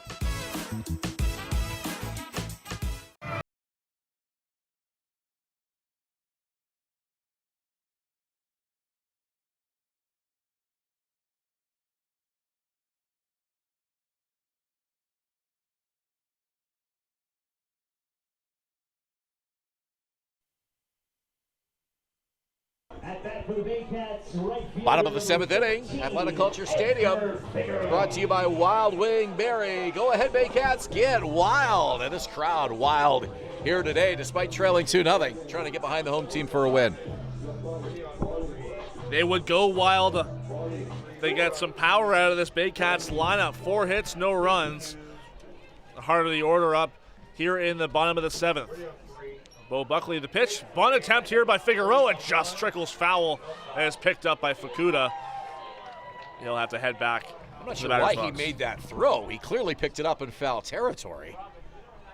Decided to fire it down anyway. Kind of an unnecessary play. Figueroa not afraid to put down a bunt. He's done it a couple times already this year. It really worked out in that game on Tuesday night against Kitchener, the winning run coming in off of a play where he put pressure on the defense.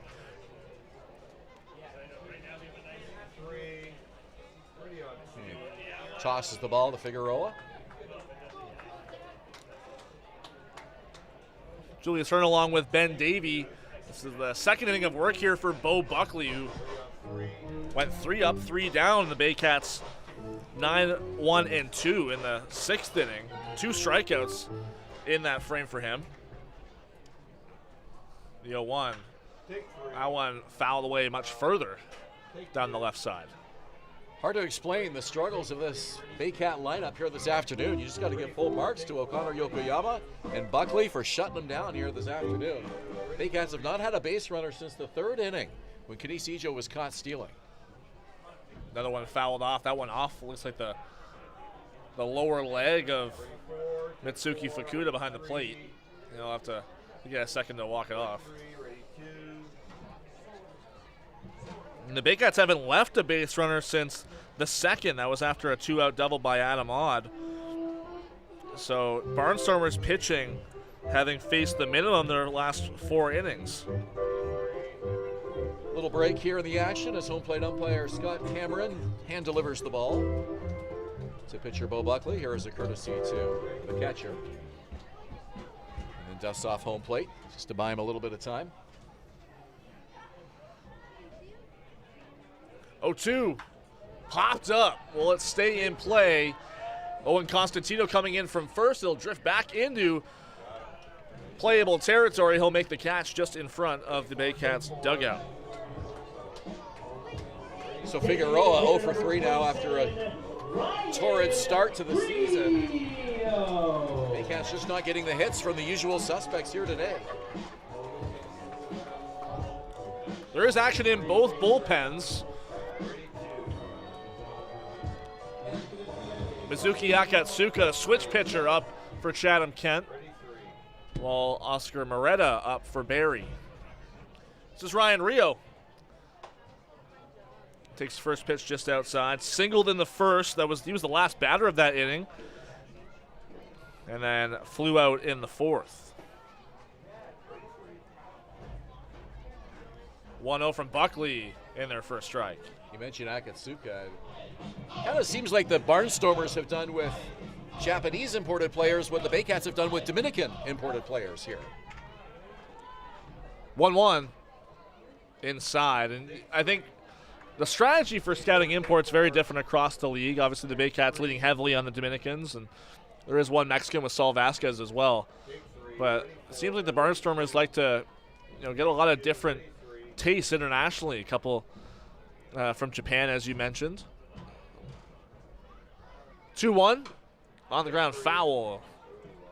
That hit part of the inside of Ryan Rio's right foot, and he'll need a minute to walk that off.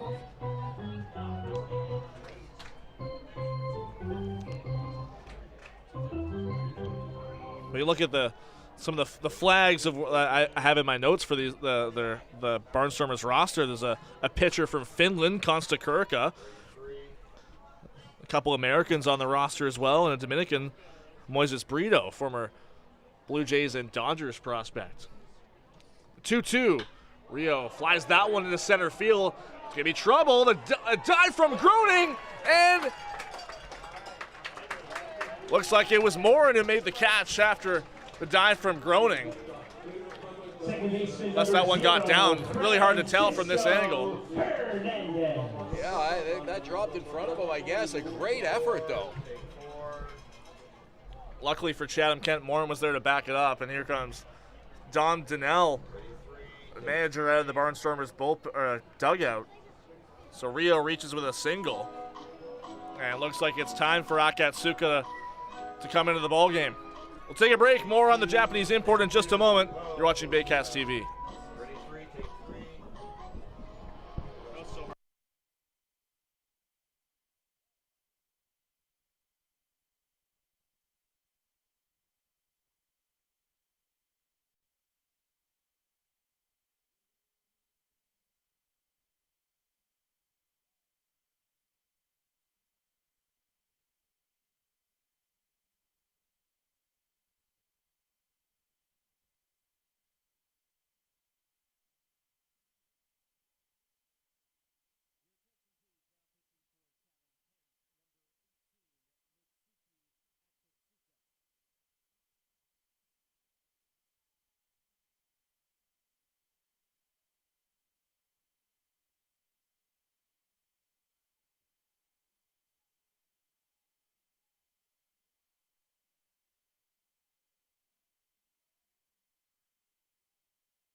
Welcome back to Athletic Culture Stadium. One out here in the seventh, and a new pitcher in the ballgame for the Barnstormers. Switch pitcher Mizuki Akatsuka. Yeah, 28 years old, and he can throw either direction, as you mentioned. So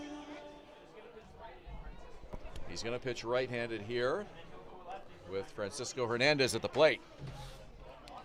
Remember watching him a lot last year, and former Hamilton Cardinal. Last year he spent with Chatham as well, but tends to favor the right side for himself. Pitches a lot of his outings right-handed more than the left side of the rubber. It's 1-1 here on Francisco Hernandez. Ryan Rio reaching on a one-out single, the last batter faced by Bo Buckley. I know you're a righty. Have you ever tried to throw left-handed just for fun? I have. I'm okay at it. Not nearly the right side for me, but 1-1 fouled back. Not a good idea because you're probably going to end up injuring yourself. Yeah. That's my mindset. Yeah, it's a hard feat to try and replicate the same mechanics on both sides. So kudos to Akatsuka being able to do that. Don't do any updates. Leave those to me, please. Ready to. It's 1-2. Swing and a miss by Hernandez. A key strikeout there for Akatsuka, first batter he faces.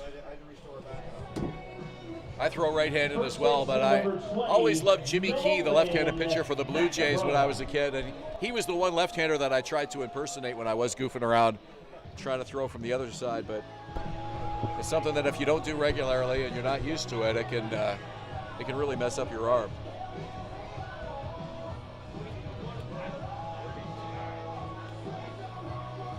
This is Nolan Macabroda, 0 for 2 so far this afternoon. Well, you got a guy here at the plate who can tie this up with a swing. We all know that. The first pitch is low. Akatsuka in his time between both the Cardinals and Barnstormers has gone between the starting rotation and the bullpen, more so as a reliever with Chatham-Kent, though.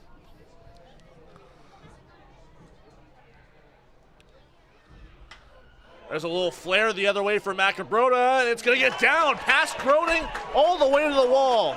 Rio going into third, and it's going to be a stand-up double with 2 outs for Nolan Macabroda.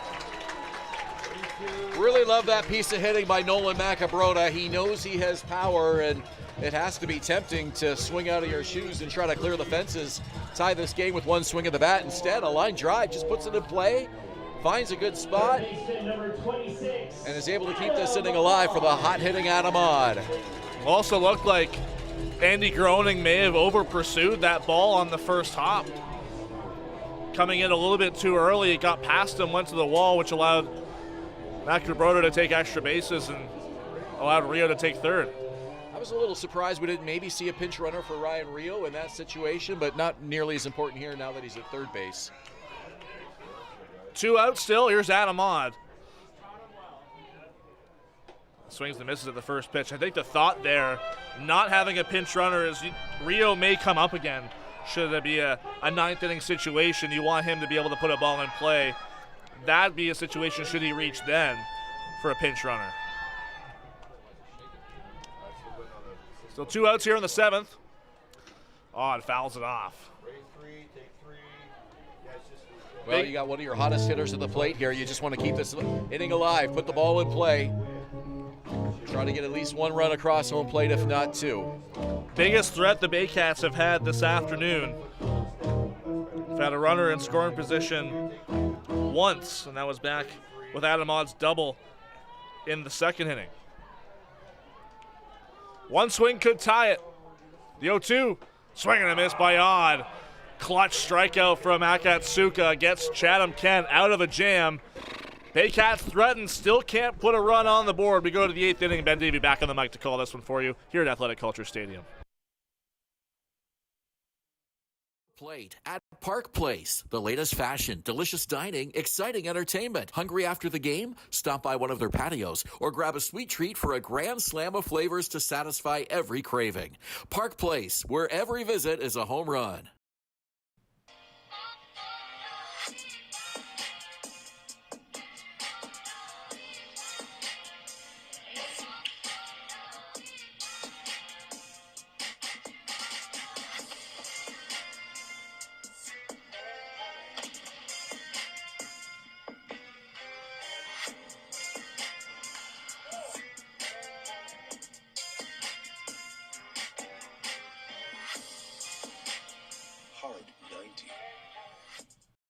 Silo Athletics, opening this July in South Barrie off Bryn, a premium indoor training facility for baseball and soccer, offering camps, team sessions, and high-energy birthday parties, built for athletes, teams, and families all year round.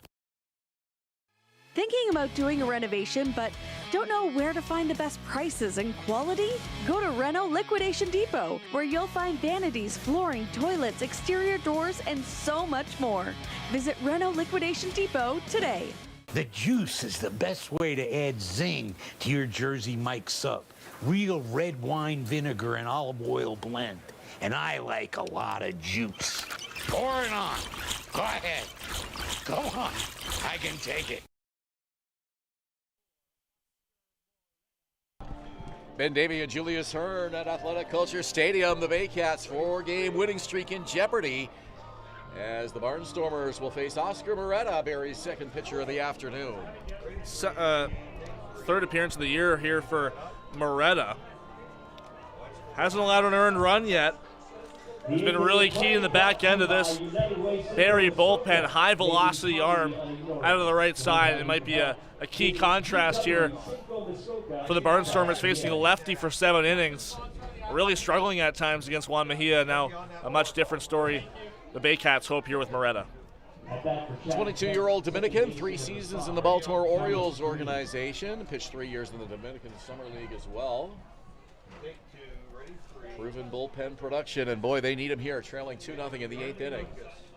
Spencer Moran, the number 9 hitter, came into the game for Austin Gurney. First pitch from Moretta, fastball on the outside corner for a called strike.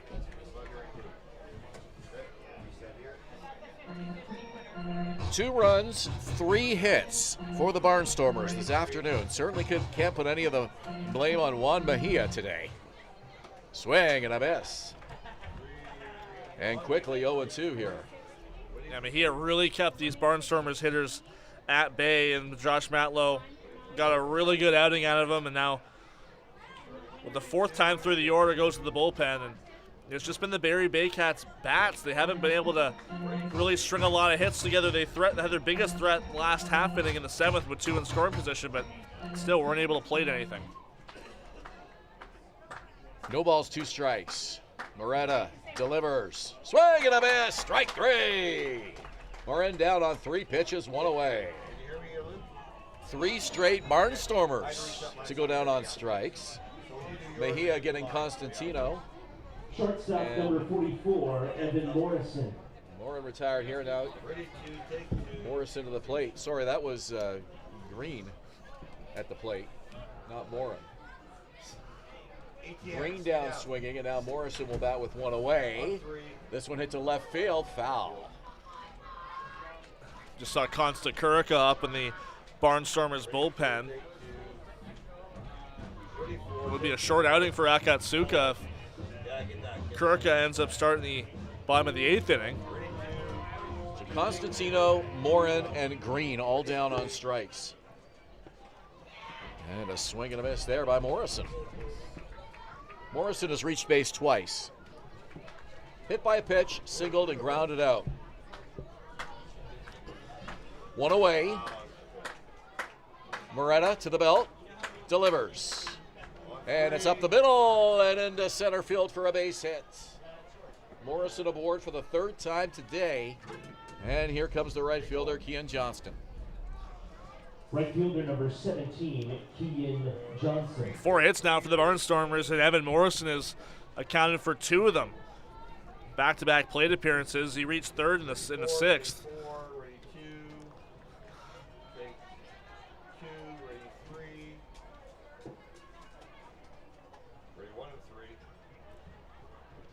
Morrison with the lead at first. Still just a 2-0 lead here. Let's see how aggressive the approach will be for the Barnstormers here in the 8th. 1 out in the inning. Certainly Chatham-Kent wants to stay out of the inning-ending double play here. Nolan Macabrota holding Morrison on at first base. Let's see if he goes. He lunges towards the bag and does not go. The pitch is outside, framed by Puyar Genesari. Wanted that call, couldn't sell it. Morrison 1 steal this year so far. He's limited amount of games, just came back from senior year of college. Hasn't been caught yet. If he's not stealing, he's certainly trying to give Moretta something to think about. He's got a really nice lead here. Fouled off. 2 balls and a strike.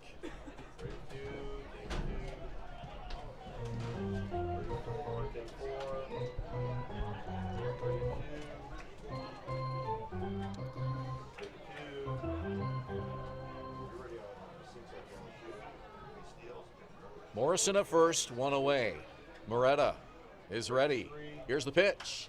Popped up on the outfield grass, backpedaling. Adam Odd now on the dirt. He makes the catch. Had to come to his left a little bit at the last minute. 2 away. Well, the wind just started to gust as that ball was in its downward trajectory. Adam Odd doing a great job being able to stick with it and make a basket catch. Well, the wind is blowing from right to left, and I think Odd had played that ball with the wind, and then you mentioned it's been a little bit gusty. That wind kind of eased a little bit and sort of ended up a little more to his left than he thought.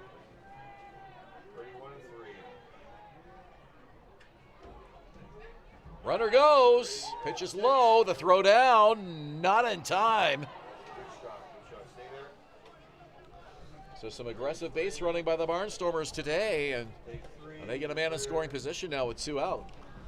Puyol Genesar very lucky that that ball hit Morrison on the short hop. Otherwise, that ball would have been into center field. And Morrison earlier in this game, in the 6th, he reached third after a similar play where he stole a base earlier on.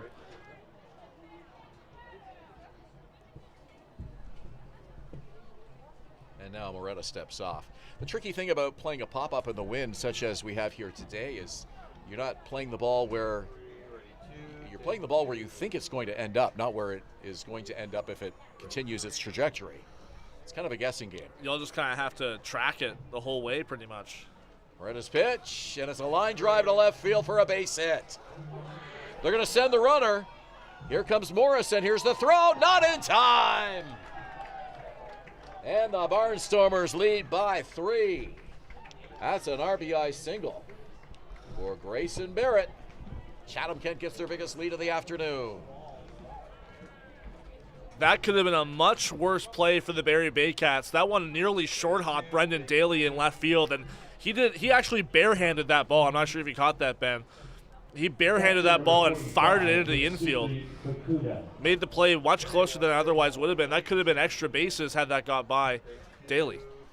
Morrison was not stopping as he rounded third.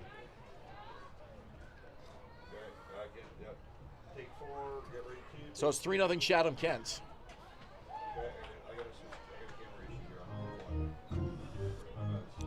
Meanwhile, Fukuda at the plate. Meanwhile, that's the second RBI of the game for Grayson Barrett. Runner leads. Moretta's pitch bounces up. They say he wins. That ball had a lot of break on it. Really cut away from Fukuda late in that pitch's trajectory. Notice with Moretta, he often will have a very, very quick leg kick, and then he kind of pulls it back a little bit. Sort of pulling the string. Left side, and it's in foul territory. So an 0-2 count, and Moretta now a strike away from getting the Baycats off the field with minimal damage. The scoring has been hard to come by today. Well, you know, for Chad, on that one run so far in this inning is a valuable insurance run the way this Baycats team's been hitting. Here's the pitch, and it sails to the backstop. Up to second goes Barrett, and now another runner in scoring position for the Barnstormers. Yeah, no doubt that's a wild pitch against Moretta. With 2 out, the way Fukuda has been hitting this year, it could be a costly one if he's able to drive him in. Fukuda today, 1 for 3. A couple of ground outs to second and a double. Looking for an RBI here. 1 ball, 2 strikes.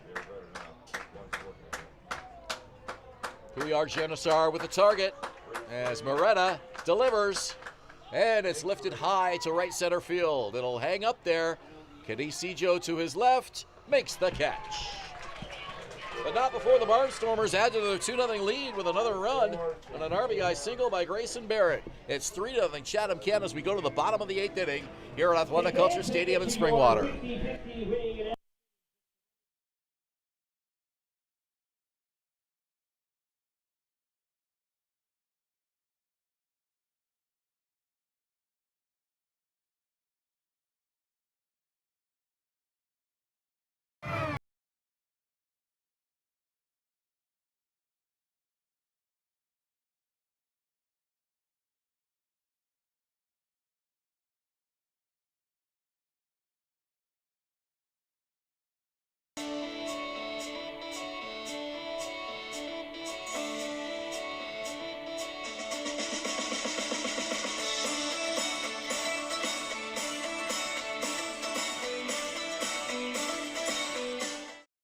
Join Team BKGC. Inside 17,000 square feet of dedicated gymnastic space, athletes of every age and level come together. Whether you're just starting out or building advanced skills, there's a place for you here.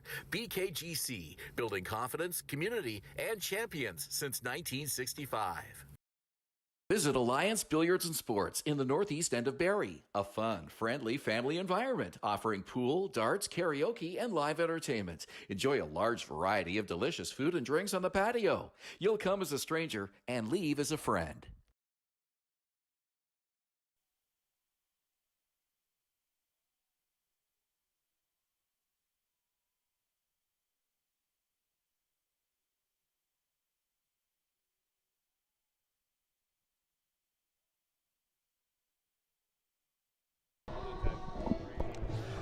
Eighth inning of play. Baycats have some work to do. It's brought to you by United Way Simcoe Muskoka, making poverty unignorable. To learn how you can help, you can visit uwsimcoemuskoka.ca. Some work to do indeed. Just 6 hits off Barnstormer pitching this afternoon. Yuri, O'Connor, Yokoyama, Bo Buckley, and now Mitsuki Akatsuki. Tom Donnell, first-year manager, field manager for the Barnstormers, has handled his pitching staff. He knows exactly how to handle these arms, obviously, not giving the Baycats too long of a look at anybody. Connor Yokoyama, despite pitching brilliantly today and retiring his last 10 in a row, only working 5 innings. So that obviously was the plan for him from the get-go. I was a little surprised Bo Buckley didn't stay in longer as well, the way he was going. Well, you also have to understand, Barnstormers have a home game tomorrow, so you don't want to, run your pitching, too far down the line. Akatsuki delivers. It's a line drive to right center. Base hit! Christian Pouliot-Genesar's thinking about 2 as it goes to the wall. They throw it in, and it's a double to lead off the 8th. Lead-off man aboard for the Baycats, and that has only happened once today, and that was in the first inning. First CBL hit for Christian Pouliot-Genesar, and it's a key one for Barrie late in this game. This 3-run deficit for Barrie seems a little bit more, harder to come back from than a 2-0, but they're in a good spot now, runner in scoring position, and Brendan Daly coming up. When you only get the leadoff man aboard once in 7 innings, you know it's going to be a long, frustrating afternoon, and that's what it's been for this Baycats lineup. So let's see what they can do here with a man on. And a bunt to Daly, back to the mound, looks the runner back, throws to first in time. What a job by Akatsuki, making sure that Pouliot-Genesar couldn't get any further. I'm not sure what Christian Pouliot-Genesar was thinking there. It definitely would have been a play at third, so maybe not wanting to risk it, but the Baycats bunt really don't get anything out of it. I think if you do that play, you got to commit.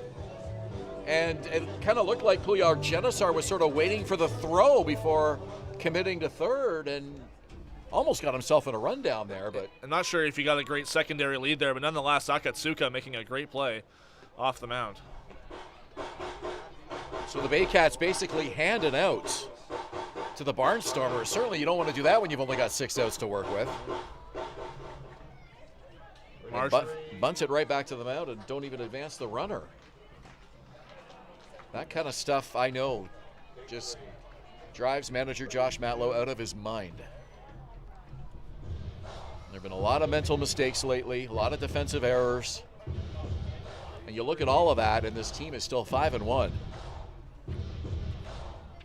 I mean, you'll take the wins, but you want to see some fundamentally sound baseball early in the year. That one's hit high and deep to left field. It's back. It's gone. Kadisi Joe brings the Baycats back to within a run. It's 3-2 Barnstormers in the 8th.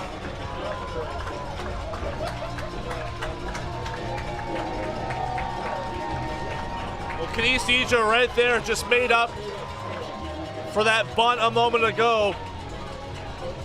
But it just also goes to show you how key that Barnstormers run was in the top half of this inning. Tying run now at the plate for Barrie. What a big home run that was for Kenise Ejo and the Baycats. Well, we'll see if they aren't done yet. Still got 5 outs to work with here. You're down a run, 3-2, Chatham-Kent. And that electrified this crowd.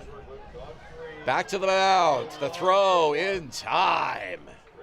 Great defense by Akatsuka coming off the mound. Hernandez retired. Here's Figueroa. First home run at home for Barrie since the season opener. Hard to believe. Leading the league in home runs. They've all been on the road, it seems. It's just been a shocking week for Barrie power-wise. I mentioned earlier in the broadcast, 5 in Toronto on Wednesday, 4 in Welland on Thursday. Now that blast by Ejo over the left field fence gave this crowd something to cheer about for the first time today. This crowd erupted. There's a strike to Figueroa. He doesn't like it, and neither does the Barrie faithful. No, that ball was inches from the ground.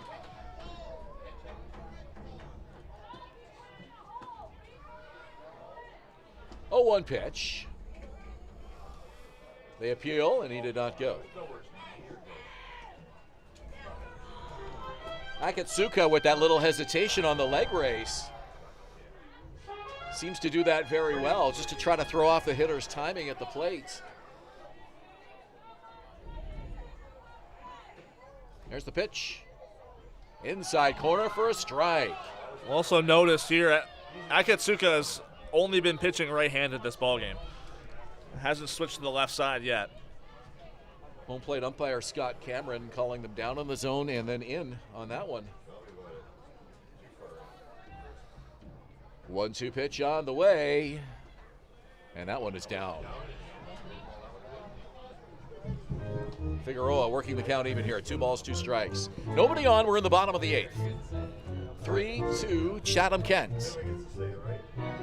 Konstakurka still throwing in the Barnstormers bullpen. He could be the 9th inning man for Chatham-Kent. Pitch to Figueroa. On the ground to third. And it's off the glove of the third baseman, Yushin Ota. No play. That was just hit off the heel of his glove. Looked like a routine ground ball. It was a hard hit ball there by Figueroa. Ota playing a little bit more shallow than you might see a typical third baseman in a situation like that. And it looks like it went off the heel of his glove and ricocheted off his chest toward the shortstop position. Figueroa doing a nice job putting the ball in play, and here comes Dom Donnell. And he's calling for man in the bullpen. So clearly, the Barnstormers playing the matchup here. Akatsuka pitched very well here in his relief role, but it's onto the bullpen for the Barnstormers, leading 3-2 with 2 out in the bottom of the 8th. You're watching Baycats TV and Rogers TV Barrie.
Ryan Rio comes to the plate. Baycats down by a run, and a new pitcher for Chatham-Kent.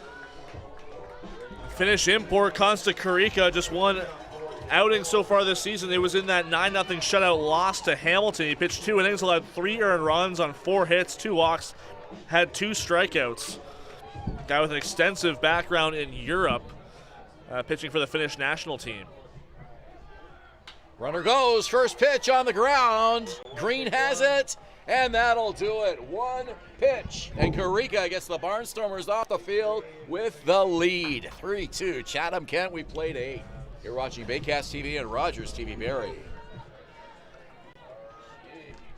Hilo Athletics, opening this July in South Barrie off Bryn, a premium indoor training facility for baseball and soccer, offering camps, team sessions, and high-energy birthday parties, built for athletes, teams, and families all year round.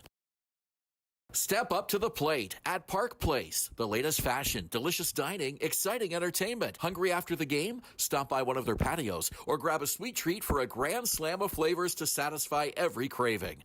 Park Place, where every visit is a home run.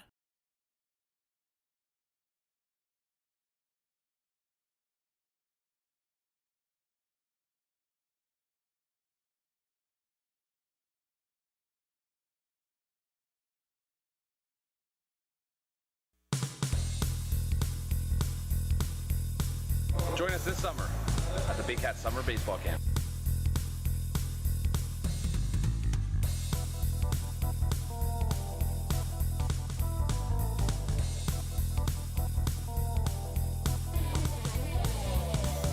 See you in the dark. What makes Jersey Mike's a sub above? Is it the premium meats and cheeses, sliced on the spot and piled high on their in-store baked bread? Or could it be their hot, freshly grilled subs? How about all of the above? Jersey Mike's, a sub above.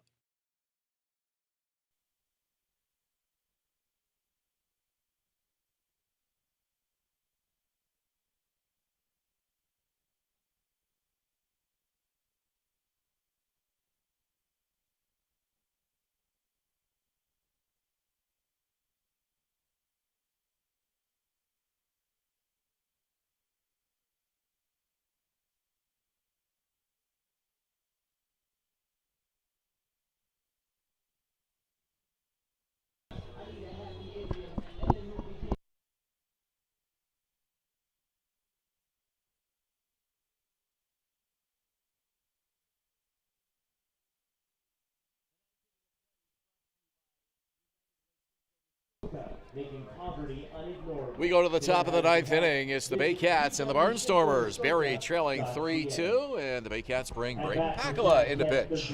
Yeah, another key part of the back end of this Barrie bullpen. He's had a couple scoreless innings through 2 outings so far this year. He's led 1 unearned run, 2 walks, and a strikeout in his last outing against Kitchener on Tuesday. He faced 5 batters there, the one before that opening night.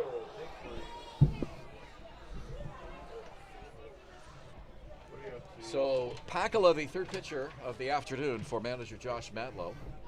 Started Juan Mejia, who pitched very well today. Oscar Moretta, effective in relief, and now Braden Pakala. A high fly ball to left field. Daly calls for it, makes the catch, 1 away. Oda retired. This is a really important outing for Pakala, just trying to keep this Barnstormers team at bay. Give the Baycats a chance to tie, possibly win in the 9th inning. You don't want this deficit to grow more than Baycats want it to. How huge is that insurance marker right now for the Barnstormers, that run that they took in the 8th inning to get that 3-0 lead? 2-run homer by Canisijo to make it interesting, but at this juncture, not quite enough. They'll have to do it in the bottom of the 9th.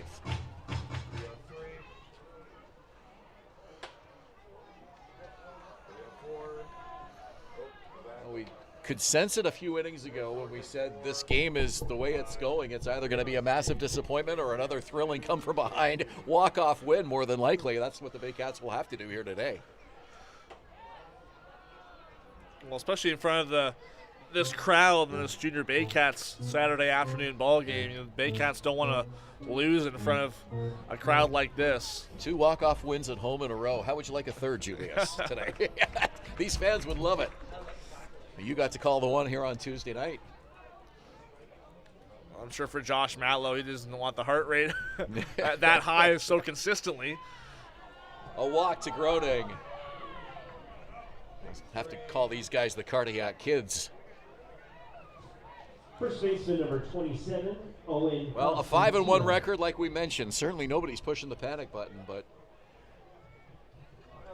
just a lot of things that have kind of raised some eyebrows here through the first few weeks of 2026, and this team obviously still figuring out quite a bit. Number 23, Julian Monks. Julian Monks pinch hitting here for Chatham-Kent. So a double play situation here for the Baycats as the infield will get ready for the ground ball. Julian Monks to the plate. First pitch strike, 23-year-old rookie from Cambridge, Massachusetts.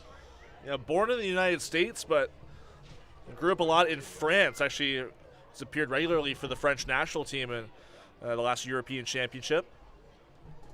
Well, you talk about the international flavor. France, Finland, Japan. No balls, 2 strikes. Here comes the crowd. Monks, a .412 average. Coming into action here today. Runner leads. That's Groning at first. Pitch from Pakala. Fouled off. And really a welcome addition to this Barnstormers roster this year.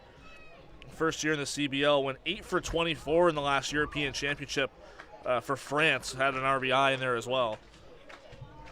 An even 300 hitter at the international stage. Pakala looks at Groning. Now he comes home with it, and it bounces up to the plate. Puliar Genesar looks the runner back. He stays put. It's a 1-2 count.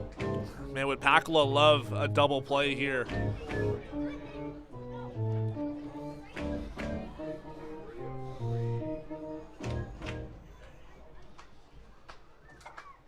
We're in the 9th. It's 3-2 Chatham-Kent. Runner aboard, 1 out. Pakala, the left-hander. Delivers the 1-2. Inside and low. 2 balls, 2 strikes. A nice pick there from Christian Pulial Janistar, keeping that double play in order. Last thing you want here is a runner in scoring position. Great point. Barnstormers lead by a run. Trying to snap a 3-game losing skid here today. Pakala kicks and delivers, and another pitch in the dirt. 3-2 now. Was ahead in the count, now a payoff pitch coming up to Julian Monks. Pakala hovering right around a strikeout per inning in his IBL, CBL career, but thrives when he can get the ground ball. Let's see if they send Groning here on the 3-2. He's got that deep crouch at first, does not go. Here's the pitch, and it's hit to center field. Ejo has a beat on it, makes the catch. 2 away. Center fielder number 25, Spencer Morin. Spencer Morin now. Morin came on to play center field after Austin Gurney got ejected.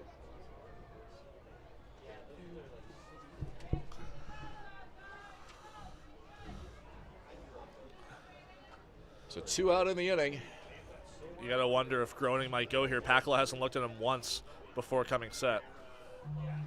Always harder to steal on a left-hander, but you're right, Pakala not paying a lot of attention to him. Hasn't thrown over or used any disengagements. Groning is just 19 years old. He's got some speed. Medium lead at first. Nolan Macabrota holding him on. Here's the pitch. Called strike. 1-1 the count.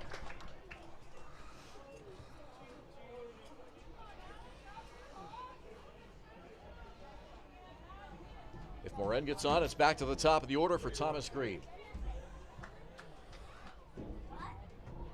Braden Pakala with a pitch, and it's fouled over to the Barnstormer dugout, and it's a 1-2 count. And now you'll hear the crowd get into it.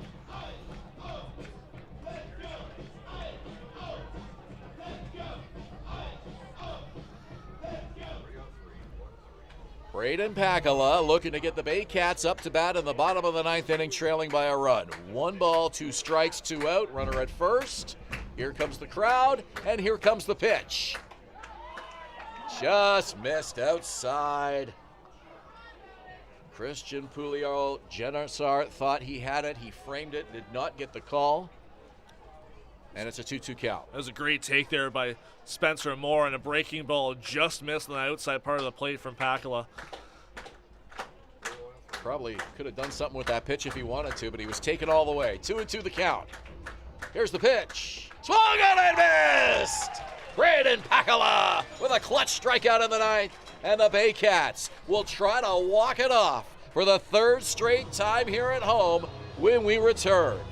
After 8.5, it's the Barnstormers 3, the Baycats 2 at Athletic Kulture Stadium in Springwater.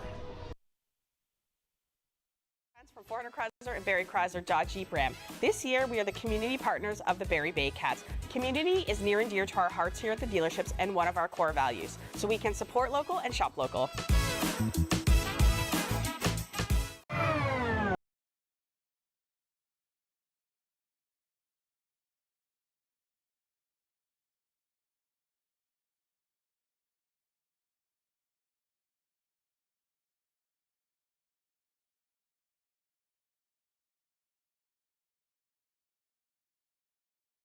Renault Liquidation Depot, where you'll find vanities, flooring, toilets, exterior doors, and so much more.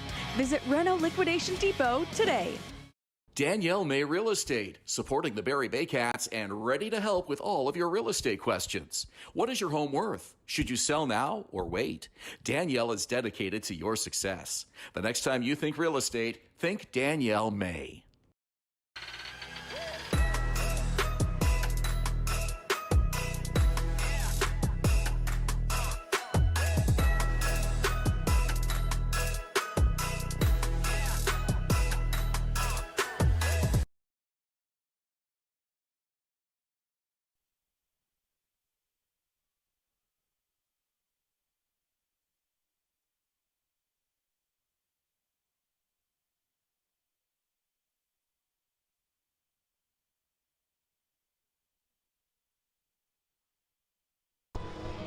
It's the bottom of the ninth inning. It's brought to you by United Way Simcoe Muskoka, making poverty unignorable. To learn how you can help, you can visit uwsimcoemuskoka.ca. Well, we've had 2 walk-offs here at home already this season, and it's not even June.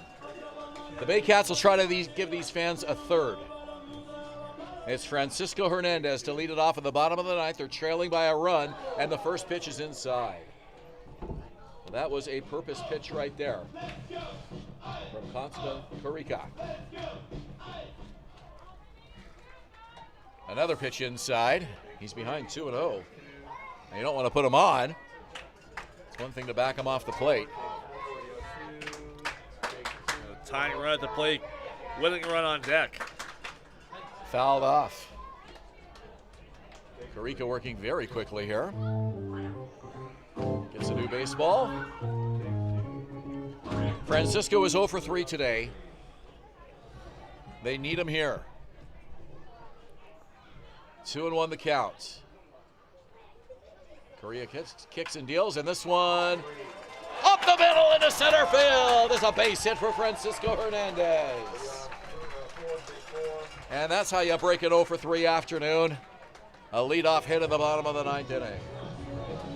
First baseman number 20. Well, we've seen this guy be the hero on a few occasions. Last year for this Baycats team, and you know, Ben, there were 4 walk-off home runs in Major League Baseball last night. It seems like there's a little bit of walk-off magic across a lot of pro baseball here in May. Fans would love to see one here. Baycats with 12 home runs now, most in the league. A 13th would win this game. This one to the backstop. Tying run goes to second. Yeah, that going down as a wild pitch for Carica. Well, the job for Macabrota here isn't necessarily to win this game unless you get a real juicy one, but just you got to drive in this tying run here in scoring position. Put the ball in play. Get that runner in, Francisco Hernandez from second. Still nobody out. Well, I'm talking to a lot of these Baycats players who have been in these situations. You know, the goal is to put the ball in play. Just stay away from the strikeout late in the game. If it wasn't Nolan Macabrota at the plate, this would be a bunting situation for sure. They're not going to take the bat out of his hands, but you got to wonder if maybe the wild pitch did something to that. Runner at second, nobody out, bottom of the ninth. Pitch to Macabrota. Outside, 2-1. And Macabrota wanting to be patient here against Carica. The pitch he swung at was on the outside part of the plate. And Macabrota feeds off the inner half. 2-1 pitch. Lifted foul. Count 2-2. Macabrota looks really dialed in this at bat. You can just see it in his posture, his facial expression, his whole composure at the plate. He knows the moment. He understands moments like these. Off to a great start here in 2026. This possibly his biggest at bat of the year so far. 2-2 on the way. Fouls it off to stay alive. That looked like his pitch right there. And put a great swing on it. You know, he's on the timing of Carica. But just getting a sliver of the bottom part of the ball.